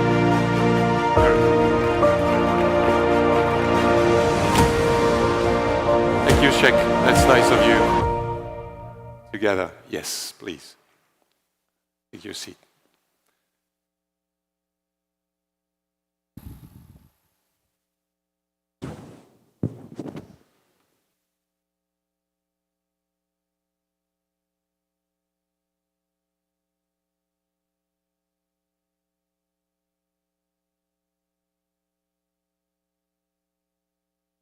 Good morning. It's a great pleasure to be here as a champion for peace. And I'm honored to welcome Rohini Mukherjee from the NADIM Foundation to speak about women empowerment through sport. Rohini, with hundreds of thousands of beneficiaries across 70 regions, the scale of the NADIM Foundation is highly impressive. Could you introduce your organization and share with us your action and its program cycle? Yes, thank you. I'm first of all very thankful for having an opportunity to speak here and to sit with you and World Champion. It's an honor. A couple of years ago, my organization, NADIM Foundation, we won an award here at Peace and Sport Forum.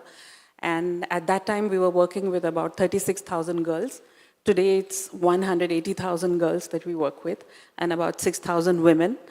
And since then, we have had the very happy privilege of staying a part of the Peace and Sport family.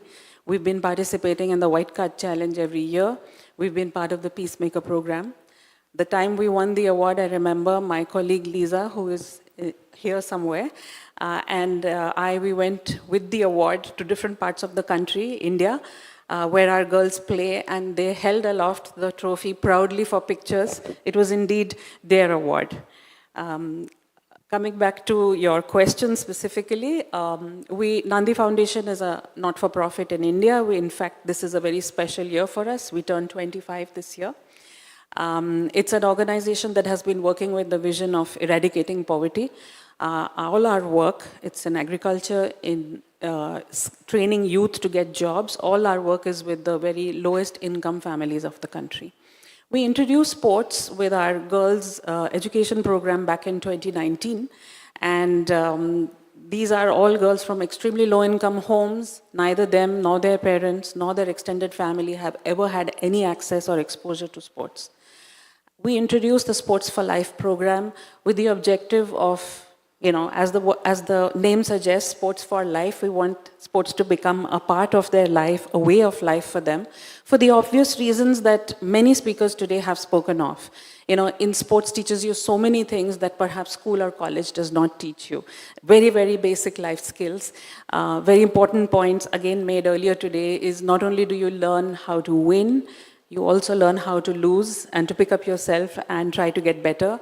You learn resilience, you learn teamwork, leadership, and basically how to include. You understand strengths and weaknesses of your team members and build a good team. So these were the reasons why we introduced sports. The two key sort of excitements in any year in sports for our girls, one is the Tufan Games. Tufan in many Indian languages means storm. So the Tufan Games is a set of athletics events that all our girls, I mentioned the large number a little while ago, 180,000 across about 6,000 villages, they all participate. In fact, as I sit here today and speak to you, the village level sports days are going on. Each of these girls participate in the races. All the data is collected, the race timings are collected, and then we use that to select the next level who participate at the district level and so on. And every year the grand finale is the national event on January 24th, which is the India Girl Child Day. The other excitement is football. You saw a glimpse of it on the video just now, where we have about 3 locations. We have about 1,000 girls of the 6 to 12 age group who play football regularly. And we have 2 football festivals, we call them. One in October, we just got over on the International Girl Child Day, and the other on Women's Day in March. So these are the 2 main excitements of the year as far as our sports program is concerned. Impressive, impressive. So the next question, given the large number of girls and women accessing sport for the first time throughout your program, how does the diversity of your beneficiary plays a role for further to promote inclusion? Yes. So given the large number of girls and women we do sports with, we have about 12 languages amongst all of them, 5 religions. So much is different amongst them. Their festivals that they celebrate are different, the food that they eat is different, the clothes they wear is different. But we have seen over the last couple of years that we've been doing sports, when they come together to play, sports becomes the common language. None of the differences really matter at that time. Never mind that they don't know, each other's language. They all know that you're here for sports. They all know they have to include everybody. They cannot leave anybody behind. They all know that they have to respect fair play. They all know that they have to, all of this is the common language that they exist in. And we have a sort of set of guiding principles for Sports for Life, in which including everybody and not leaving anyone behind is a very, very strong guiding principle. Here, it's not about who runs the fastest, it's about running together. I'll just give one example, one image I have in my mind, which is enduring over all these years, which embodies what I just told you about how diversity is welcomed and celebrated. So it was one of those Tufan Game national events, and there was a break and everyone was taking a snack, and there were these two girls sitting. One was sitting on a step, the other was sitting behind her, braiding her hair. I knew both of them, and I knew that they have no common language. One lives in the Himalayas, in a place called Darjeeling, and the other lives in a town on the southern coast of India. No language between them, but that was not a problem at all. They were communicating through the language of sports. So that's diversity for us. Nice, nice. As your program enable women empowerment and gender equity, what impact does it have of the ones actively participating to your program to develop capacity building, leading professionalization and employment? Yeah, so like I said, we introduced our Sports for Life program for the girls. This is a 6 to 16 years age group, girls, very large numbers, and that was the objective. How were we going to deliver the program? We have about young women from the community who are much older, let's say the 18 to 25 age group, who are our... نحاول أن نقدم كيف يستطيعون أن يقوموا بتقديم الخدمات. على الرغم من ذلك هذه السيدات أصبحوا أكثر اهتماما وانهماكا في الرياضة معنا في تلك الأنشطة الرياضية. هؤلاء السيدات أتوا من أسر ريفية لم يكن لديهم أي فرصة لكي يشاركوا في أي حدث رياضي.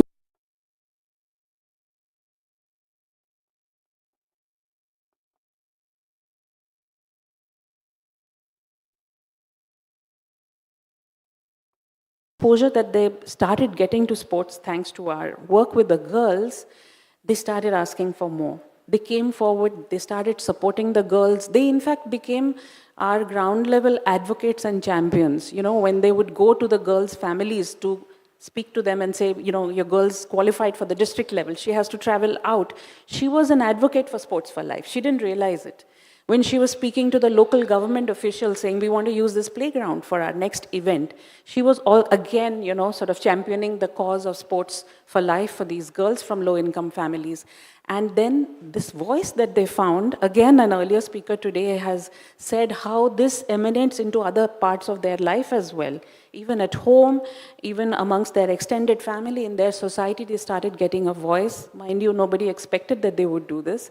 They came to us and said, okay, we want to train to become coaches. If we want our girls to play, we have to become the coaches. There's no coach who's going to come from outside who's going to teach them. So we then started responding to what they want. And frankly, today there are these 6,000 women, some of whom you saw in this video, who are leading the whole movement, who are leveraging sports for equity and empowerment. It is not something that we sort of wrote theoretically as a theory of change on a piece of paper. No, they are leading it.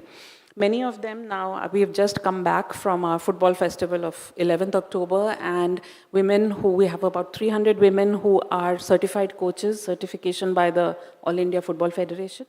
Now some of them want to become referees. So now we are exploring options for training them to become referees. All of this is giving them livelihood opportunities. Interesting. The work you are doing is really, really impressive and meaningful. So how is it life-changing for this girl and woman?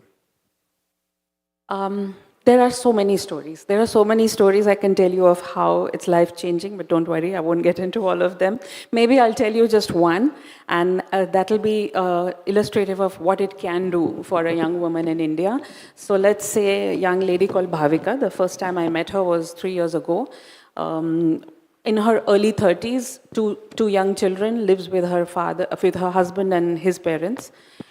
Came to us when we had sent out a call for young rural women who want to become football coaches. And she's come wearing a sari, something like this, covered her head because she comes from a very conservative family. And I'm looking at her and I'm wondering, she wants to be a football coach. I mean, how is it going to happen? But we let it go. And as she started attending our coaching sessions, I realized firstly, it was, there was a stipend that these coach trainees were getting. I realized that small amount of money meant a lot to her family. So that is probably what drew her in the beginning. And the struggles she went through, we saw she would come in the morning she would have to wake up at 3 in the morning, finish her household work so that her mother-in-law did not feel that she was, leaving all the work to her. come for training in the traditional dress, quickly change out of her dress, get into her jersey and tracks, do her work, and then go back. And slowly, things started to change. She started arriving in her jersey and tracks. I'm like, Bhavika, what's happening? She says, I'm just wearing this, it's more convenient for me, it saves me time, and if anybody asks me, I sit them down and I explain to them what I'm doing. I have to be patient. They don't understand right away, but I have to be patient. They will understand someday. The evolution of this one, Bhavika, and slowly we saw she had all the traits that a coach needs, the empathy with the children, the firmness that the children sometimes need to motivate them, going to the children's homes to help their ecosystem understand why the sports is important. And cut to now, not only is she a D-level, so D-level certification is a level of certification provided by the All India Football Federation. She has just of last month been selected as a master trainer for the FIFA Sports for Schools program in India. She's just come back from a training there, and it was in a city she has never been to. Her husband went with her for this training, not because she needed looking after, but because of his wife having been selected as this, was getting a chance to see a new city. So it was almost like, the roles were reversed as far as this family is concerned. So I will leave you to imagine what kind of life-changing stories there will be, in our work, thousands of them. Thank you very much.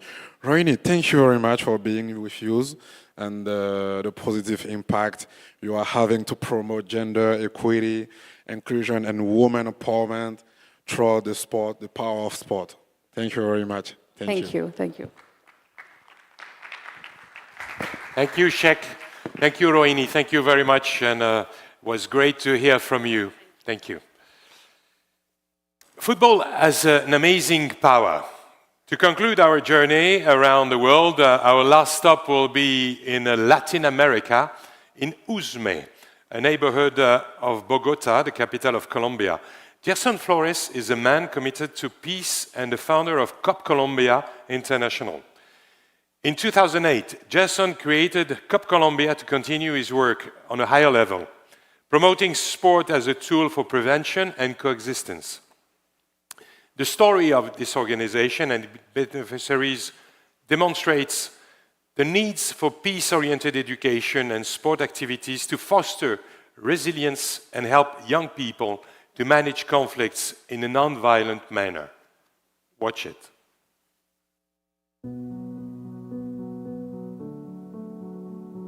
Cuando regresé a Bogotá, más o menos unos 15 días después, en televisión apareció la muerte de 2 niños por causa de una mina antipersonal y no sé, fue algo demasiado impactante para mí, me creó mucha tristeza, pero al mismo tiempo me generó mucha motivación, se convirtió en un reto. Mi nombre es Cristian Sáenz, tengo 25 años de edad, actualmente soy formador deportivo de COP Colombia Internacional.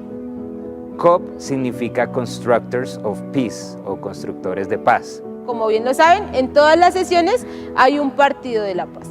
El día de hoy vamos a hacer el partido del silencio. Si yo hablo, le voy a dar un gol al equipo contrario. Yo quiero una juventud que piense que son el presente de Colombia y del mundo, no solo el futuro. El deporte y la educación es el mejor camino para que el muchacho vaya por el camino correcto. Yo creo que no nos podemos cerrar a que como estamos en la localidad Quinta de Usme y que estamos lejos de todo, no podemos. No, yo creo que completamente sí podemos y yo soy el ejemplo como tal de que las cosas sí se pueden hacer si se sueñan, que los sueños como tal sí se cumplen.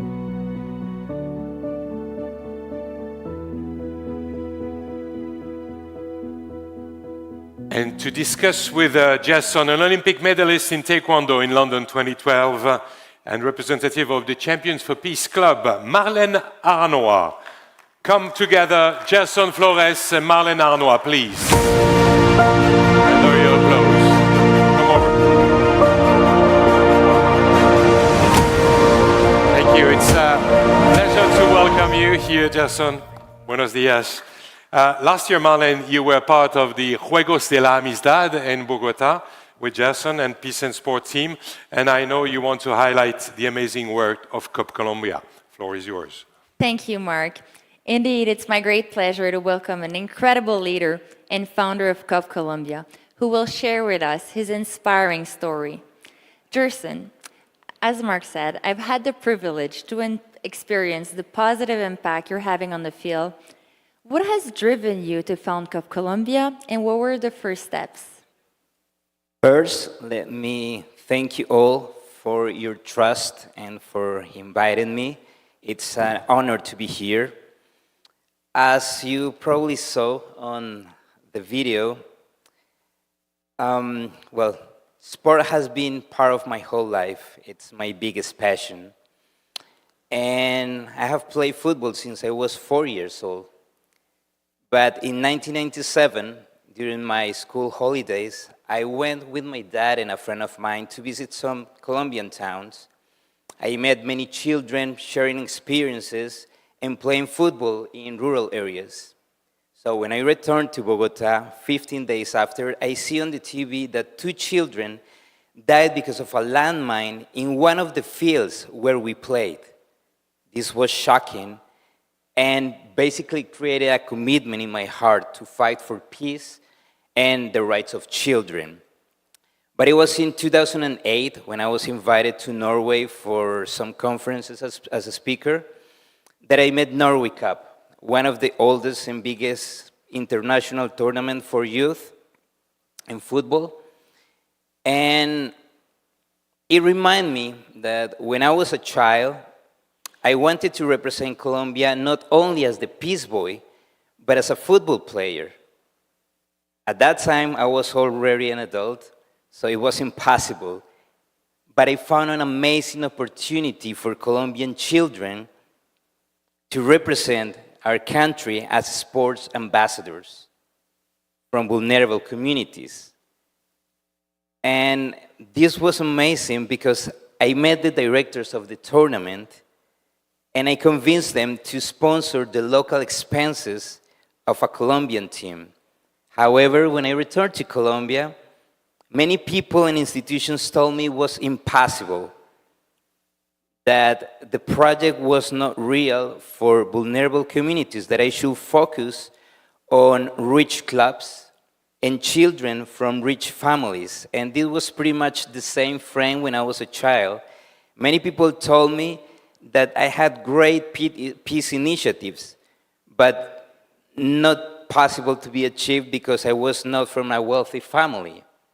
Surprisingly for many, we managed to bring a boys team to Norway Cup in 2009, but also a girls team. And this is a beautiful story. It was the first time a Colombian female team will take part of these kind of tournaments. Most of these girls never played football before. And I have to say, the sports performance was not good, but there was something bigger than getting a trophy. The expansion of their outlooks of the world and sport was huge, and the Colombian teams were recognized as peace ambassadors through sport. So we got back to Colombia and shared the experience with the families, with the community, and it was a huge motivation for new beneficiaries. These girls, sorry, this last part is very important. These girls today, some of them are professional players. Wow. Some others are trainers. Some others have professional careers and keep practicing sport. And some others have their own kids being part of our project. This is so impressive. Why do you think Cup Colombia has met incredible success in using sport as a tool for peace and coexistence? Yes, on one hand, one of the keys is that we have promoted teamwork and leadership within our organization, which means we all feel like a family, and we also empower youth. It's a fantastic story how the current trainers and the board members of COP Colombia were beneficiaries of the program when they were children. So if we give the right tools and a close support to young people to build a life project, it's a solid base to succeed. We focus our programs on the human being more than the athlete, on the personal and social development more than competition and results, on a peaceful and inclusive ecosystem of sport more than extensive and tiring physical training. But on the other hand, we implement some sustainable development goals. And I want to focus on one.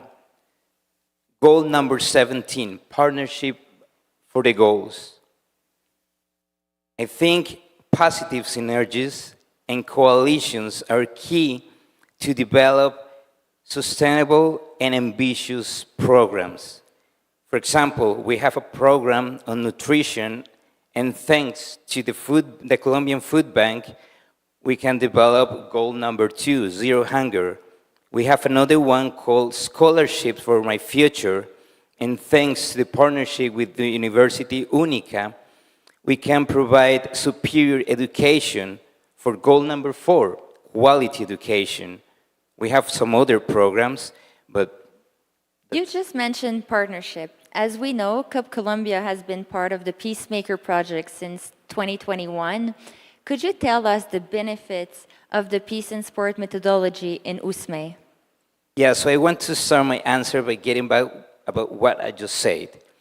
Because peace and sport has been the most important partner for CUP Colombia to positive impact on a higher level our communities. So this means implementing goal number 16, peace, justice, and strong institutions. And I have to say, quality education has been key because implementing the peace and sport methodology has provided an amazing opportunity to have more professional training sessions, not only because of the well-structured activities, but especially because sport becomes a vehicle to build, develop, and maximize human values, soft skills, and peace and safety environments for the kids. So I think this is key, but more than that, on the other hand, we have the friendship games. This celebration has provided the opportunity for us to mobilize more than 3,000 kids over the last 2 years. And thanks to this, we will be able next month to start the expansion of the methodology for 16 new clubs in basketball, rugby, and football. So I think USME, it's becoming a very important city as an example of peace through sport. Your insight, enriched by your strong experience, are so valuable. What would be your key learnings and the most important elements to implement successful initiatives and inclusive sport programs for youth? Okay, so first, I think we need to listen to the children, to get closer to them. We need to understand what their needs, wishes, and objectives are to practice sport in order to make powerful contributions to their lives. That's the first thing. On the other hand, the pillar of prevention is education. So we need to educate mind, emotional intelligence, and physical state at the same time. Sport is a powerful natural medicine for the brain to keep it young and healthy. Success and failure are part of sport, and it activates all part of the brain. To finish, I'll mention 2 more. First one, if we want to use sport as a tremendous tool, we need to educate children, families, and communities to love sport. Not to love competition, but to love sport. Because if we do so, then children and people in general will work to improve and challenge their own self, not to compete against others. And to finish, my message is, let's focus sport on personal and social efforts, on personal and social development, because a girl or a boy on the sport field is one less girl or boy out of the streets. Shukran. Congratulations, and thank you very much for sharing your expertise. Hopefully, Cup Colombia will be a true source of inspiration for younger generations and grassroots projects. Thank you very much, Dursun. Thank you. Thank It's you, been an Marlene. honor. Thank you, Jason. Muchas gracias. Bravo. Thank you. It was a pleasure. William, it's time to conclude this matinee. We'll have time now for lunch. And we come back here. It's very important. Just after lunch, we have an unmissable interview between Yassir Al-Sagaf and Peace Nobel laureate Kailash Satyarthi. So let's say, if you're fine with us, you have 1 hour, a bit more, a few minutes. So let's say we come back here at 2:45. 2:45 in the room. Yes, and we're looking forward to have you all back here, as Mark mentioned, for a series of interesting conversations. Enjoy your meal. Bon appetit. Shukran. Thank you.